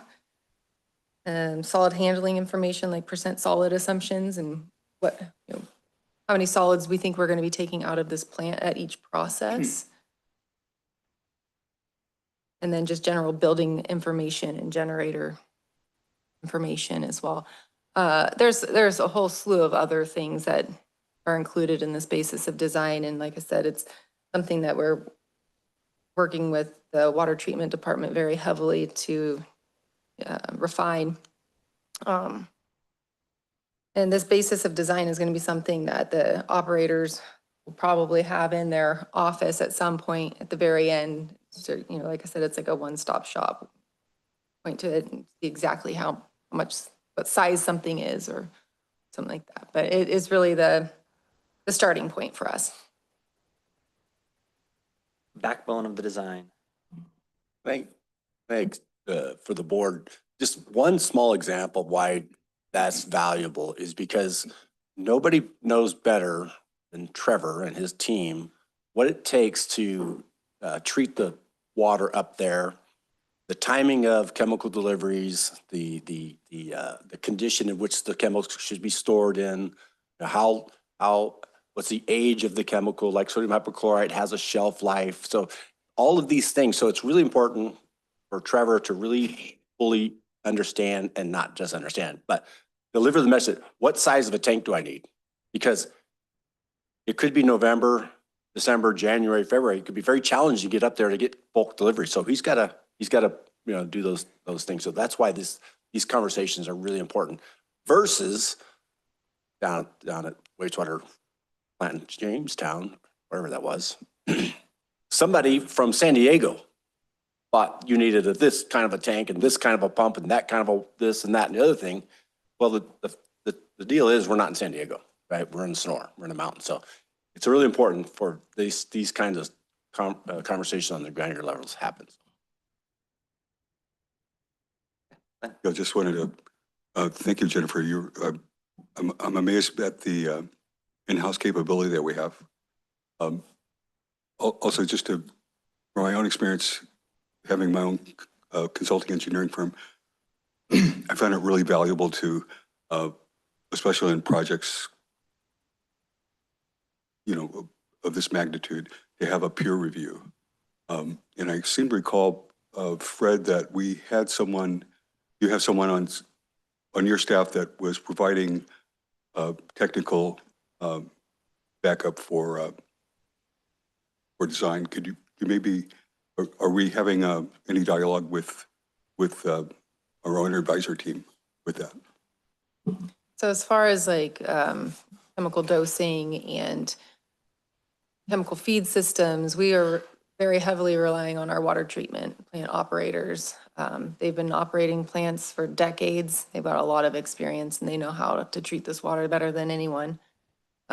So I think you're probably referring to Rob Schoaf, who was more of an integral part when we were determining what kind of treatment process we want. But when it comes down to the fine details on how to treat the water, we rely on our staff. And just to add on to that, I think to reinforce that is we are designing for a fictitious hypothetical raw water quality that is kind of worst case scenario. So if we sent it to do peer review, they'd say, wow, this is overkill for your true raw water quality, because as Gadiel said, one of the core values of the project is for that wildfire event.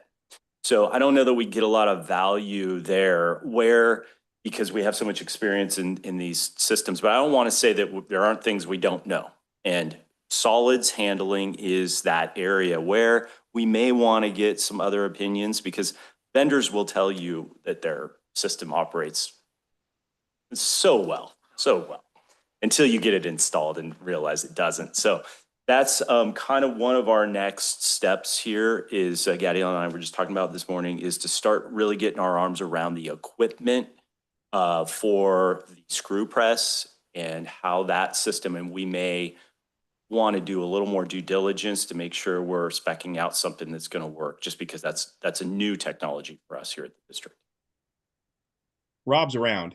We didn't feel like we needed him at this point, and you guys didn't, and we're on board with that. But if there's a reason to get a third party opinion on a short, an urgent basis, Rob is still available as a resource. And I'm not thinking in terms of second guessing the design or anything, but just to, have an independent, somebody who's not directly associated with the project, just kind of do a second look. Yeah, probably is available for that if needed. All right, still on the design update, we have put together our process flow diagram. Oh, zoom out? I thought you wouldn't be able to see it. How's that, everyone? More? Oh, all the way out? No. The reservoir and the canal are much more dramatic in real life. Yeah, it's just lines on a paper.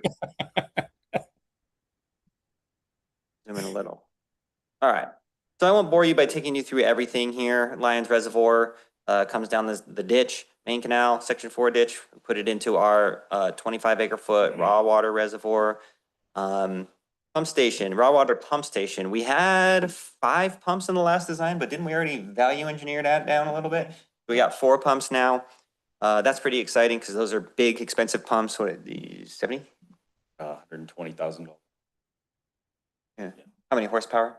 Oh, 75. 75 horsepower for the big ones. You run those pumps, run them all at the same time, few of them at the same time. What's normal operating procedure? Depending on the rate, yeah, they could run session. We need a full redundant capacity. So you could run them all at one time. I don't think that would be. We're always going to way have over one capacity. redundant. Our largest pump will have a sitting there idle. Yeah. But, we're phasing it, right? So 3 MGD first, then 4, then 5. So what we have is pumps that are designed to get us through phase 1 and 2. And then if we go to phase 3, which is 5 MGD, one of the pumps will have to be, the smaller pumps will have to swap out with a larger pump, and we're space plane that. And the electrical will be set up. And then the pumps, they alternate so that they all kind of have the same amount of hours on them. And just to point out how fluid all these documents are, is like, we just sat down and figured out the pump stations last week. And so you can see this map is not updated yet. We will be removing. Oh, yeah. Yeah, and the range is 400 gallons a minute to, what is it, 2,500 Or 3 MGD. Yeah. So some pumps are 2300 1,400, 2 MGD pumps, and some are like 1 MGD pumps, 700 gallons a minute, but they turn down to 400 so that Trevor can, in the winter, dial down the.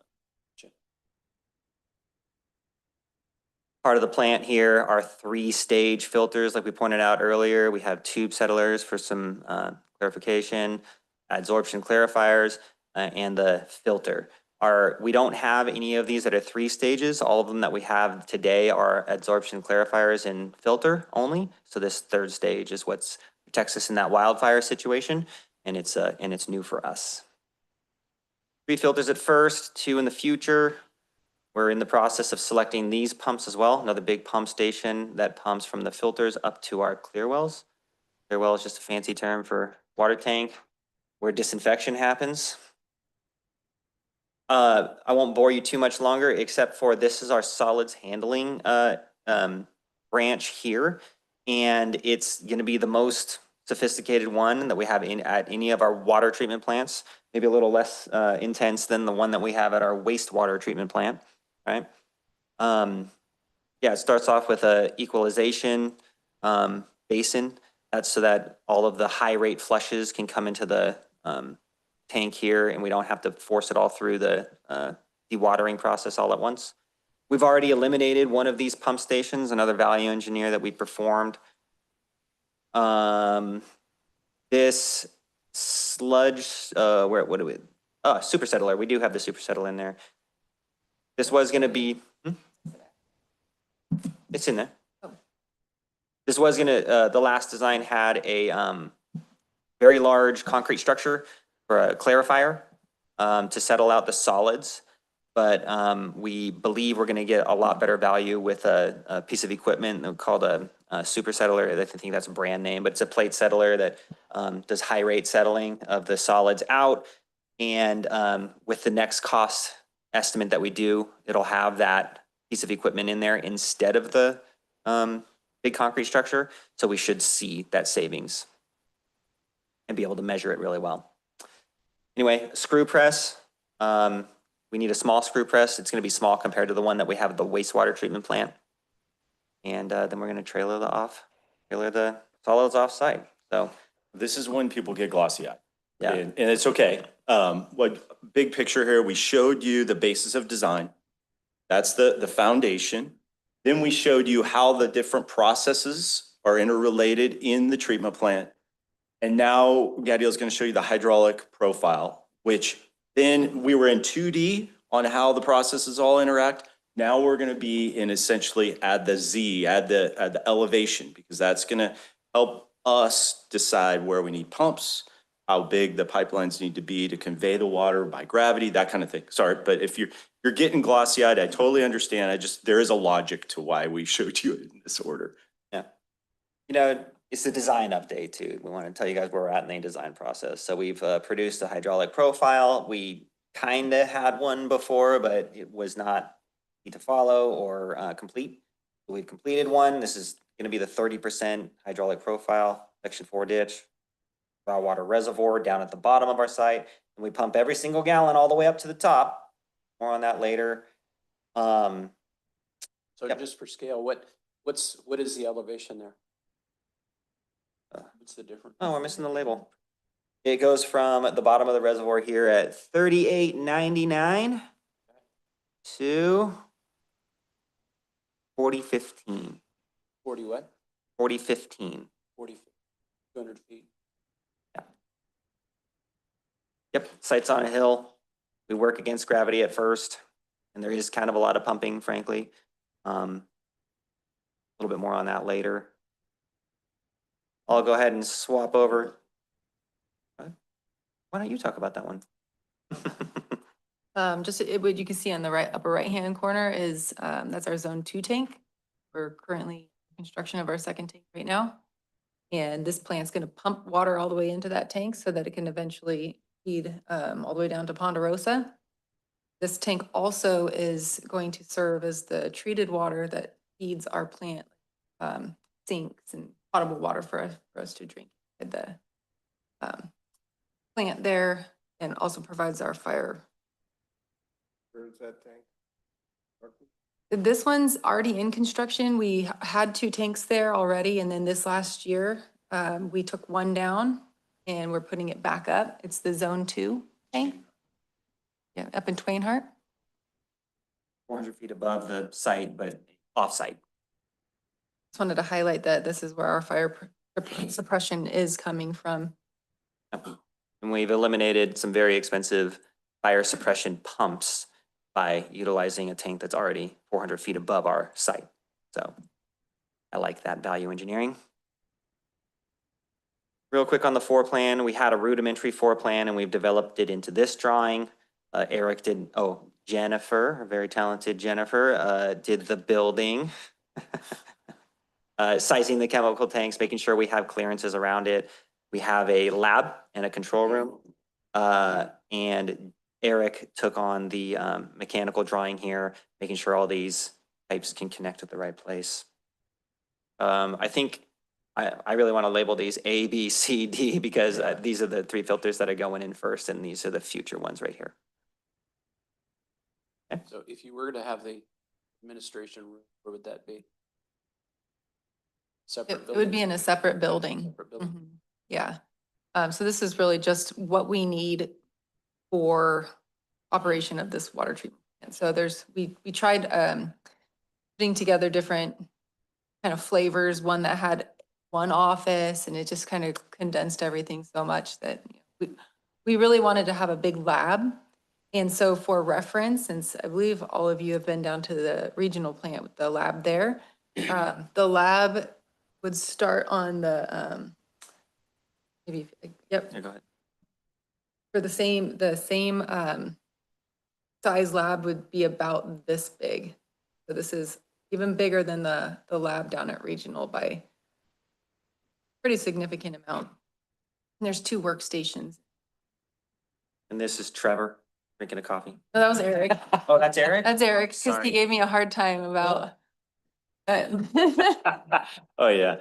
I put people in my drawings sometimes because I want to get an idea of, what that looks like. We had down at regional an electrical room, and you go in there and you're just like, wow, this is a lot that we could have saved on or expanded some. It was so big, and so I made a habit now since that project to like put people and just see what walking might be. This walking around this piping, walking around.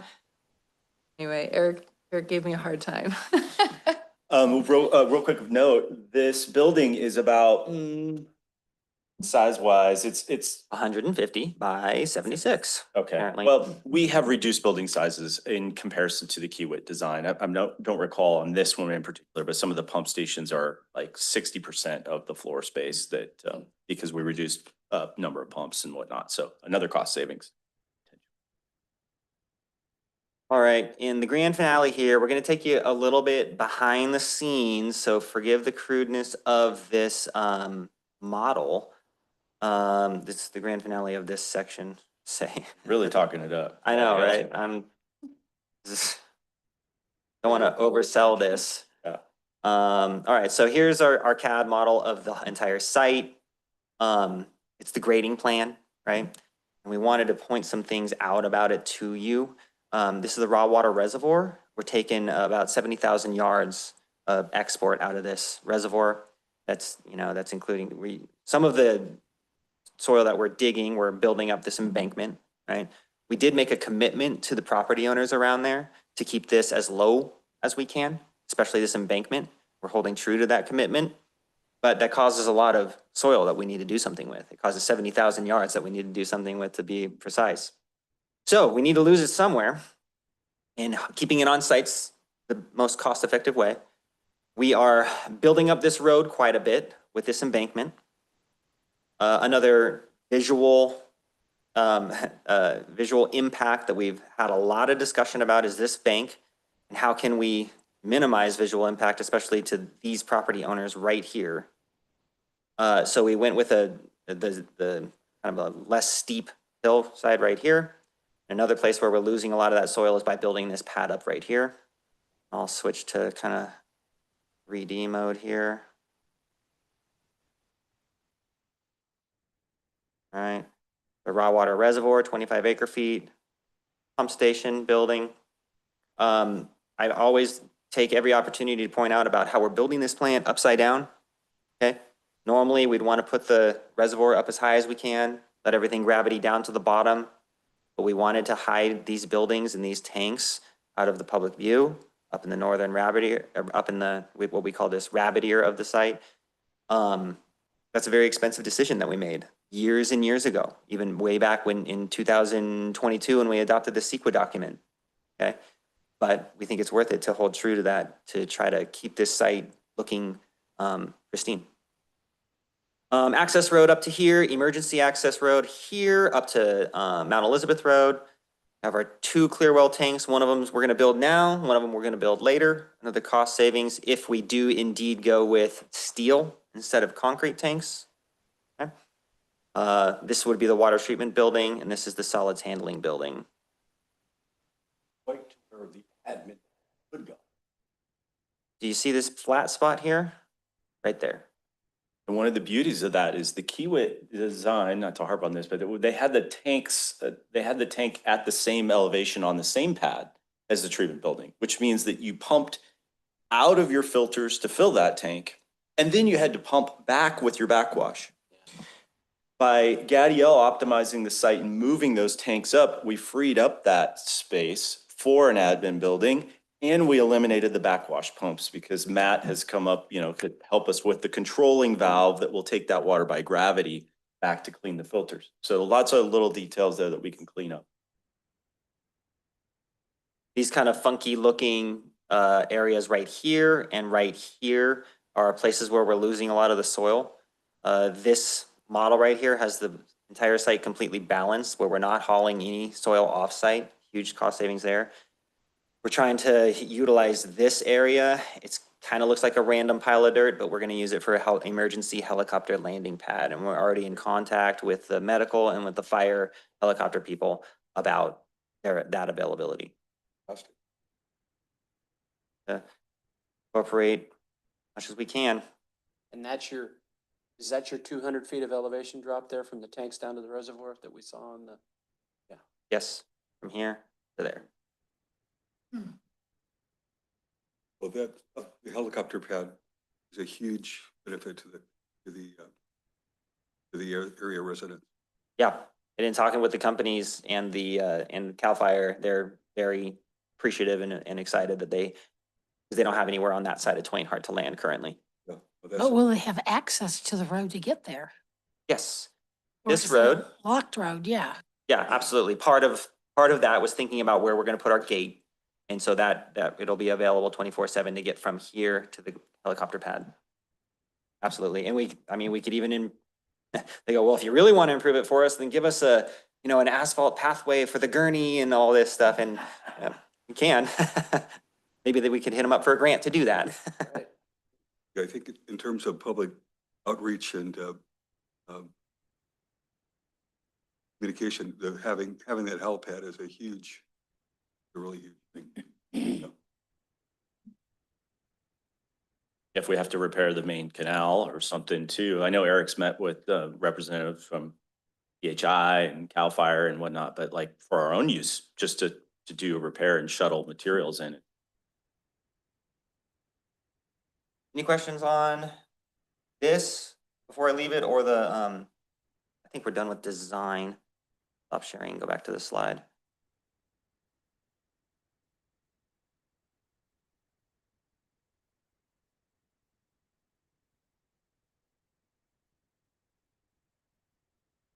Yeah.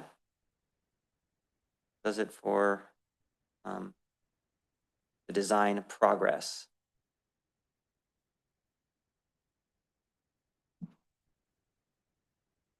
As far as the reservoir, what's the status of our funding request? The 6.3 million from the governor? Unless you know something. I don't know anything. Again, that I owe Jen tacos because we made a bet. that request came from the supervisors, county supervisors, to the governor's office. So it really outside of us. But I asked Anaya Kirk this question a week or so ago, and now they're thinking middle of May before there will be a decision. Funding adjustment could be made, so to be determined. We haven't been told no yet. Governor Newsom was at Aqua last week and he didn't take any questions, but he failed to mention that. So.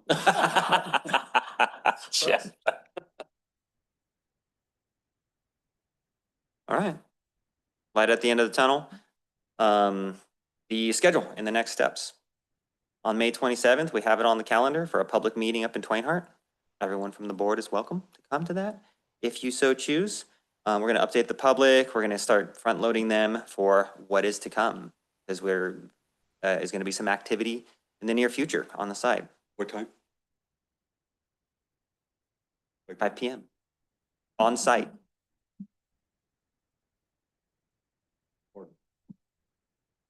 Yeah.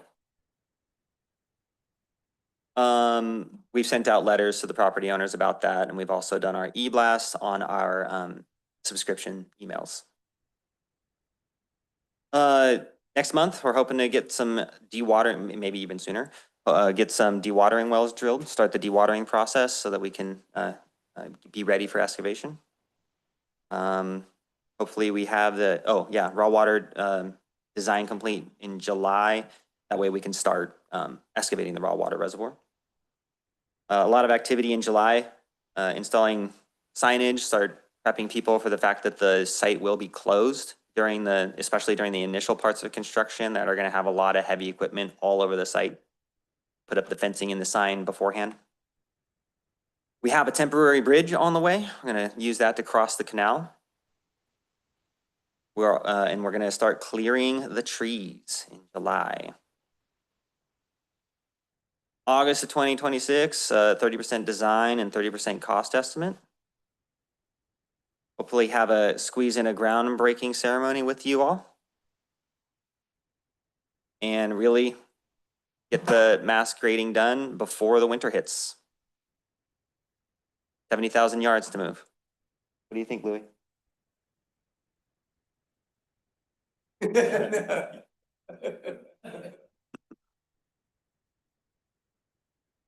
December 2026, 60% design complete. March 2027, 90% design. And June 2027, 100% design. And finish the project. I want to Build ask, it. I want to add one thing, because Director Real, you asked, oh, weren't we already at 30%? And also how this all ties into us being able to start work. It's key point here that one of the beauties of this process is that we can start work before we're done with the design. As you can see, we're going to go ahead and get the reservoir designed. Gadiel showed you the mass grading, the site grading. Louis can be working on that. And we can even start doing next spring, we can start doing a lot of the piping on the site, even though Gadiel doesn't propose us finishing the 100% until June. It doesn't mean construction can't begin earlier on various aspects.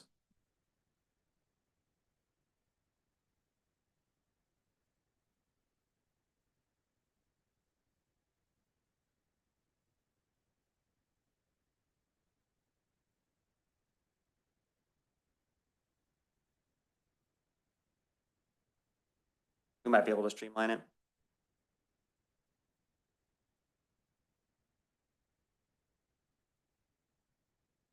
Yeah, It was I'm like a delayed by 0.1. what, 6 months or something with Hewitt? We have accomplished, I think, more in the last 3 weeks than we saw in the previous 8. So, but this is, as Gadiel said, anytime you say a schedule, it's implied, it's proposed. Nothing ever worked out exactly like this, but we wanted to give you a full picture of what we're hoping. We'll update you as things. Thank you. It was taking a long time for the design and costing a lot. And now you're taking on it yourself. You'll cut costs a lot, but you might cut some of the time.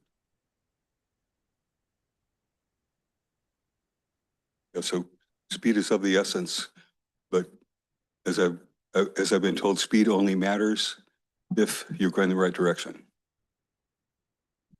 In a board meeting, wrote it down and it's on my wall in my office.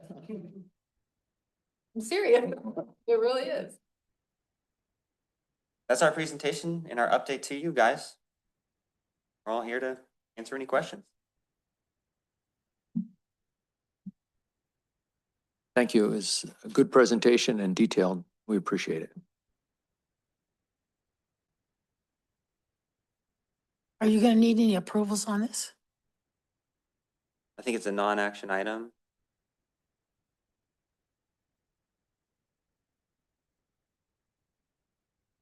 Okay, I got a few questions. Maybe a couple comments first. First of all, I appreciate everybody taking the time out of your busy schedule to be here. I mean, I know you guys got a lot of projects going, and thing that's disappointing is that what we're doing today should have occurred years ago. As a person that's been proponent of this project since, like I said, 2012, I have yet to hear one time the board be asked for their input. What we get is what's going to be done. That's not board involvement. We need to be asked what is, you know, what do you think about it? So I've got a couple thoughts. I guess later's better than never, but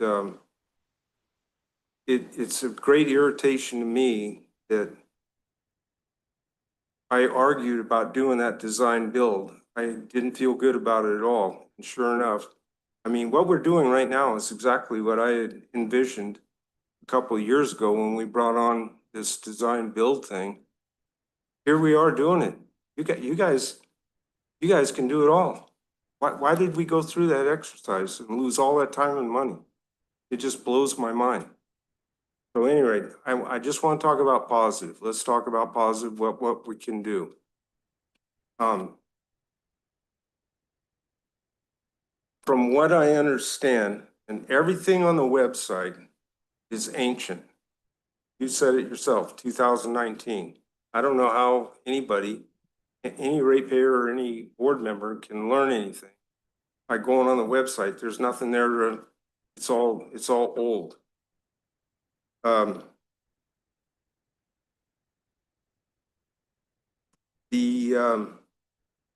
guess where I want to start first is in phase one, what is proposed is that we are going to eliminate, once it's built, we're going to eliminate Cedar Ridge, Crystal Falls, Lakewood, Ponderosa, Scenic View, and Phoenix Lake Park. That's still accurate. What is the current tank size at each one of those? You know? I mean, I don't need to know exact, just, you know, basic. Not off the top of my head, but yeah, I mean, we have that information. We've done the math. Well, I guess where I'm going is, we're gonna have, and maybe this has changed. Once again, I'm working off the only information that I'm getting off the website. 1 million gallon clear well, which means probably 2 500,000 gallon tanks at Sierra Pines, correct? If we did one tank, it would be if we did one concrete tank, had it sized at a 1 million gallon tank.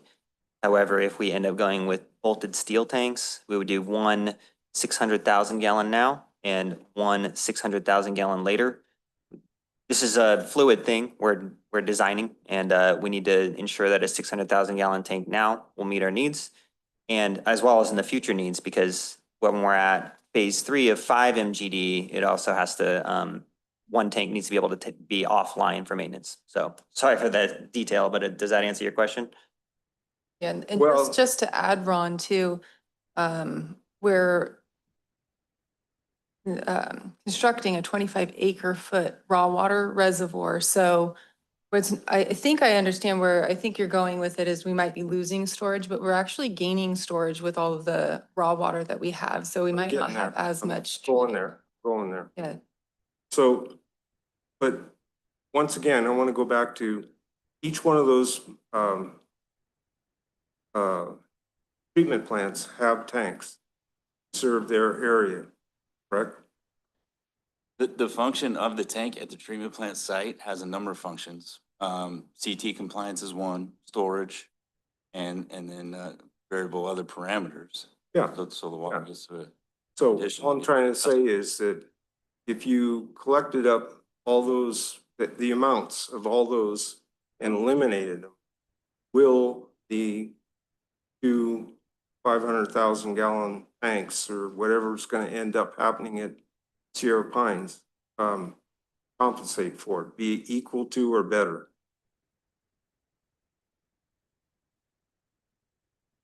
Yeah, but wait a minute. We're going to meet chlorine contact time. We're going to meet max day outages. We're going to meet emergency outages. Yes, the design is going to meet everything we need and then some compared to what we have today. Wait a minute. I don't think you're answering my question.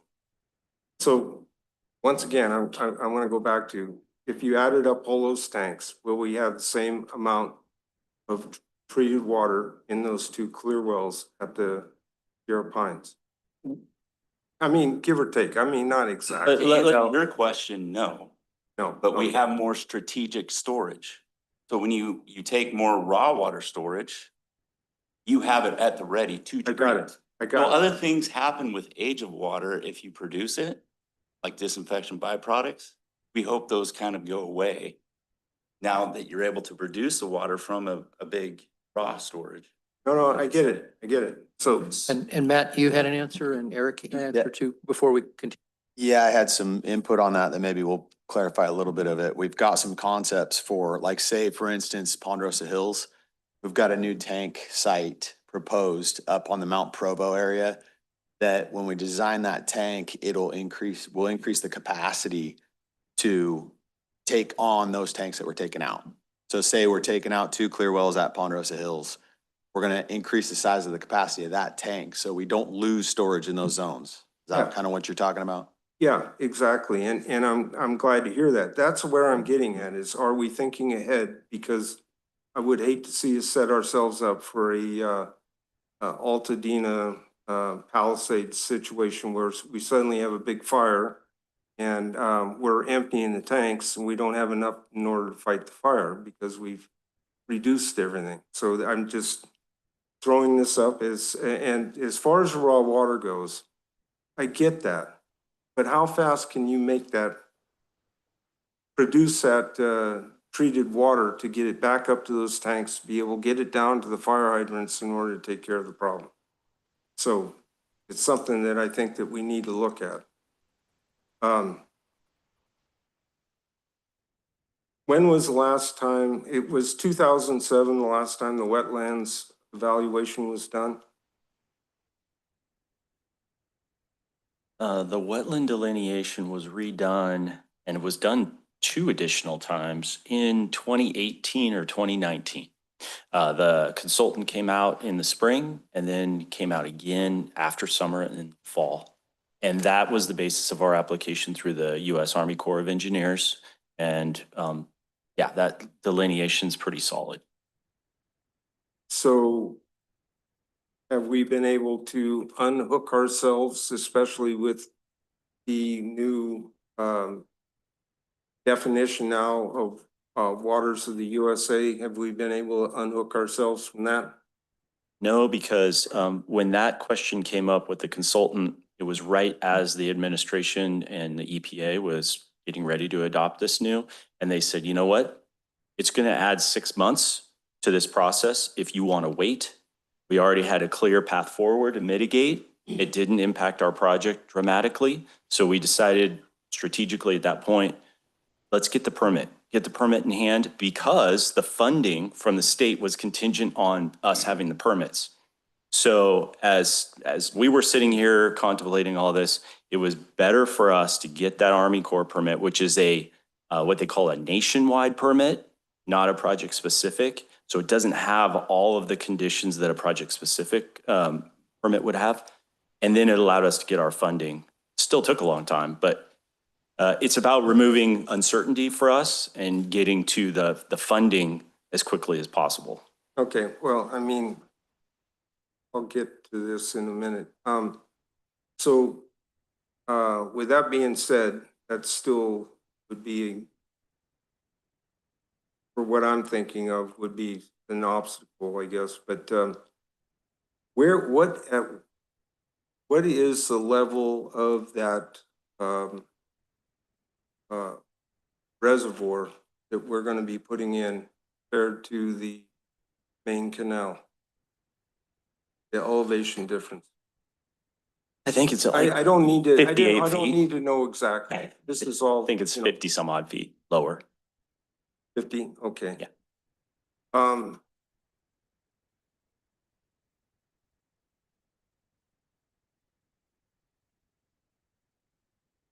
Was there any thought put into, at some point in time, we're gonna have the opportunity, hopefully, to do the evaluation of what we're gonna do to either harden or make an alternative supply route other than the flume, the PG&E flume. Was there any thought put in as to how this project is going to be coupled up to a possible pipeline coming down from Phoenix? I mean, from Lyons. So we put in for the alternatives analysis grant Right. with FEMA and haven't heard anything back yet on Right. that. So Right. Well, you know, I've been a real proponent of that too, because, you know, that's been our Achilles heel. And if we inherit it sooner or later, not today or tomorrow, but sooner or later, it's going to be something we're going to be studying. And I think that it would be nice to at least have an idea of how, if it does end up being where the plan is going to be some sort of pipeline, that we know that that pipeline is going to fit to what we've already built, and meaning Sierra Pines. So Right. that I just wondering if that's been thought of. oh yeah, if you do a pipeline, it's going to have to be able to carry the flows of the main canal, Yeah, right? or So- more. Yeah. And then, so some contingencies we've thought of too, is we're gonna most likely punch a few wells around Sierra Pines property and plumb them either into the reservoir or possibly the plant to give us some backup. Okay. Pipeline will terminate. It'll open up, right? And then we'll put it to use. It'll at that point by gravity continue down to the reservoir and so forth. So yeah, that's not a difficult thing to accomplish, right? Okay, well, I just making sure that it had been thought of, that's all. Then the access road, why is it gonna come in at the top of the property? Well, not top, but you know, up there where the parking lot is, rather than coming in from the bottom? The main access will be off of South Fork Road. Yeah. And it'll come from below, and then the operators will drive and cross the ditch and go up to the plant. That's the normal access. No, Is that what you're referring to? Yeah, yeah, right. That's the way I saw it on the website. This plan here. Mhm. But I'm asking, why does it not come up from the bottom of the property? Oh, off of Middle Camp. Right. It's a good question. I think one of the reasons is the wetlands. To establish that access route from the very bottom, you're building more road, you're impacting more wetland, and quite honestly, we already perfected an access up above. And so it made sense to use the same alignment, widen it a little bit, And ultimately, we have to get up above the canal anyway. So I think the visual impact as well from establishing access from the bottom, going right up in the backyards of all those homes would be less palatable than coming in the way we currently are. And we still needed to provide access to the home that's on the site. And so by following the alignment that we already have, we're providing the same level of access to that property owner that's there. Where is that home? Because it doesn't show on any of the on that map that's on the website or up here. I don't know where that home is. Allow me to show you. This is the website. This is our, this map was posted on the website, I don't know, a month ago? Yeah, it was, so it's an updated map. It's different than the ones that were there before. The grading is updated. This is the private residence that's right in the middle of our, right, I say it's in the middle of our site, but it's on his own property. Does that answer your question? Yeah. Why is that a problem as far as access to South Fork? Well, there's an existing driveway, and what we're saying is to just utilize the existing driveway that's already there. Another challenge from coming in from South Fork is coming up here and squeezing past this. You can see the cut bank kinda, if I zoom way in, the cut bank comes pretty close to this tree line. So sneaking a road past here isn't ideal. Okay, so you're getting right to my point. So if the road were to come, number one, the road going up South Fork is going past all those other homes. These ones? Yeah. Yeah, South Fork Road does go past a bunch of homes. Right. So every day, well, first of all, during construction, they're gonna get hammered with all sorts of equipment, trucks and everything coming in and out. But let's say the project's finished. Now you still have people going daily up and down that road. Chemical supply, treatment operators, biosolids removal, you name it. If this gets to the crux of my thing, if the road was at the bottom and came up and the reservoir got moved further up, I don't have access to the gradient lines to know how that all fits. I tried to see both on this and on the website. You can't really tell. It's real hard to see the steepness and elevations and all that. But if you move that raw water reservoir as far, I'm saying up on this map, as you could, wouldn't it make sense to put the treatment plant below it? Oh, put the treatment plant down here? Well, below that, probably about encroach into where that raw water pond is right now. Yeah, it Because makes a it's whole moved lot of up. sense to put the treatment plant below the reservoir. Absolutely it does. So then you could, it's gravity feed out of there. All your traffic is coming up from Middle Camp instead of bugging all those folks along in that neighborhood there. It's bad enough we have to go through the middle of Twain Hart. Then put the tanks all the way at the top as you're already planning to, because you have to in order to get your fall to get into the system. It would minimize the road work, all that grading and all. I mean, there's going to be a problem what to do with all the soil that comes out of that pond. I get that. That's going to be a problem, but I'm sure it can be figured out. But the road going then up to the tanks is not going to have to be one of those. Well, I don't think the road will have to be that substantial because it won't have that much traffic on it, number one. Maintenance on it won't have to be a have to when during a snowstorm necessarily. It can be maybe put off. If the treatment plant's below the raw water pond. Mhm. You can take advantage of that south-facing exposure there and put solar on top of the roofs, and actually also direct the snow fall off of the roof where it's not going to cause a problem.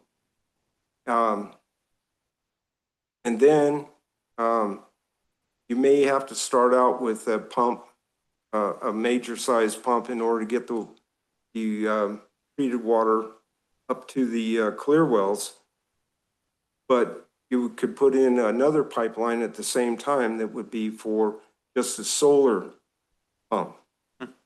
And once you've got everything all set, see, this could be done in stages, is all I'm saying. It wouldn't all have to be done. First thing is just to make it work and have all the plumbing in the ground and everything, the major part done.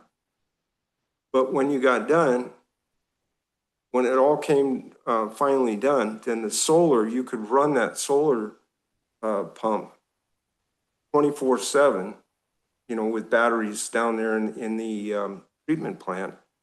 And your electrical cost is going to drop tremendously, because everything you're doing on this site right now, you have to pump uphill. And you said yourself, the size of those pumps are huge. That's big horsepower. Electricity is not going down in cost. It's going to go up. Right. So, all right. So that's part of what I would like to suggest. Yeah. Would have liked to have a long time ago. So may I answer one of your questions? Basically, why can't we push the reservoir up, put the treatment building down here in the valley? Right. During the CEQA process, 2022, I believe that your board adopted the CEQA. We made a commitment to the community that we would put the treatment building up in this upper rabbit ear because of the visual impact. So if we want to make that change, it's a big change. We would have to amend CEQA, and we would have to go back and let the property owners know that we are doing that. And that's a big deal. And we are going to get a lot of pushback from these people that we've told you're going to see a raw water reservoir, but not a building. So if that's something that your board wants to do, then that's going to be a big decision for you guys to make. I want to break in here for a little bit. In all the designs that we've ever done, there isn't one way to do any project. There's like 10 good ways to do any project, hiding among 100 bad ways to do them. Looks to me like both these are good ways, but Director Ringen, if we can focus on things that we can change at this point, that would help a lot.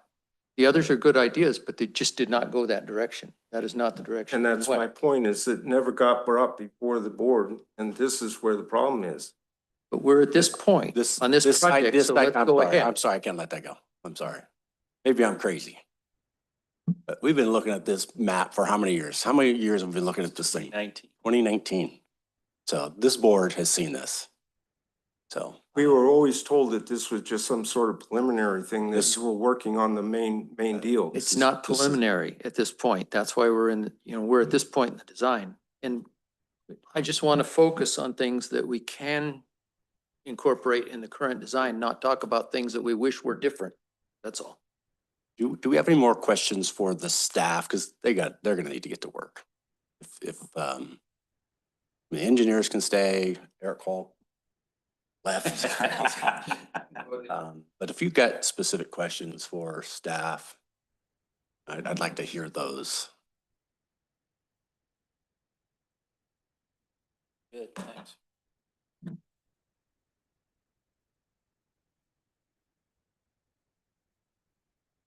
Oh, for staff, I don't have anything more. I think I get the idea of what's going on here. Well, Gadiel and team, thank you very much. This was awesome. This is awesome. You guys are gonna do great work. You're gonna do great work. And we're gonna make great decisions. They're gonna impact this community for ages and ages. So I'm excited for the opportunity, excited to see you guys do what you do. And we're definitely a small team, but a mighty team. Proud of you. Thank you all for coming and participating. Thank you, board. Thank you much. Thank you, Fred. That, we're Anything. adjourned.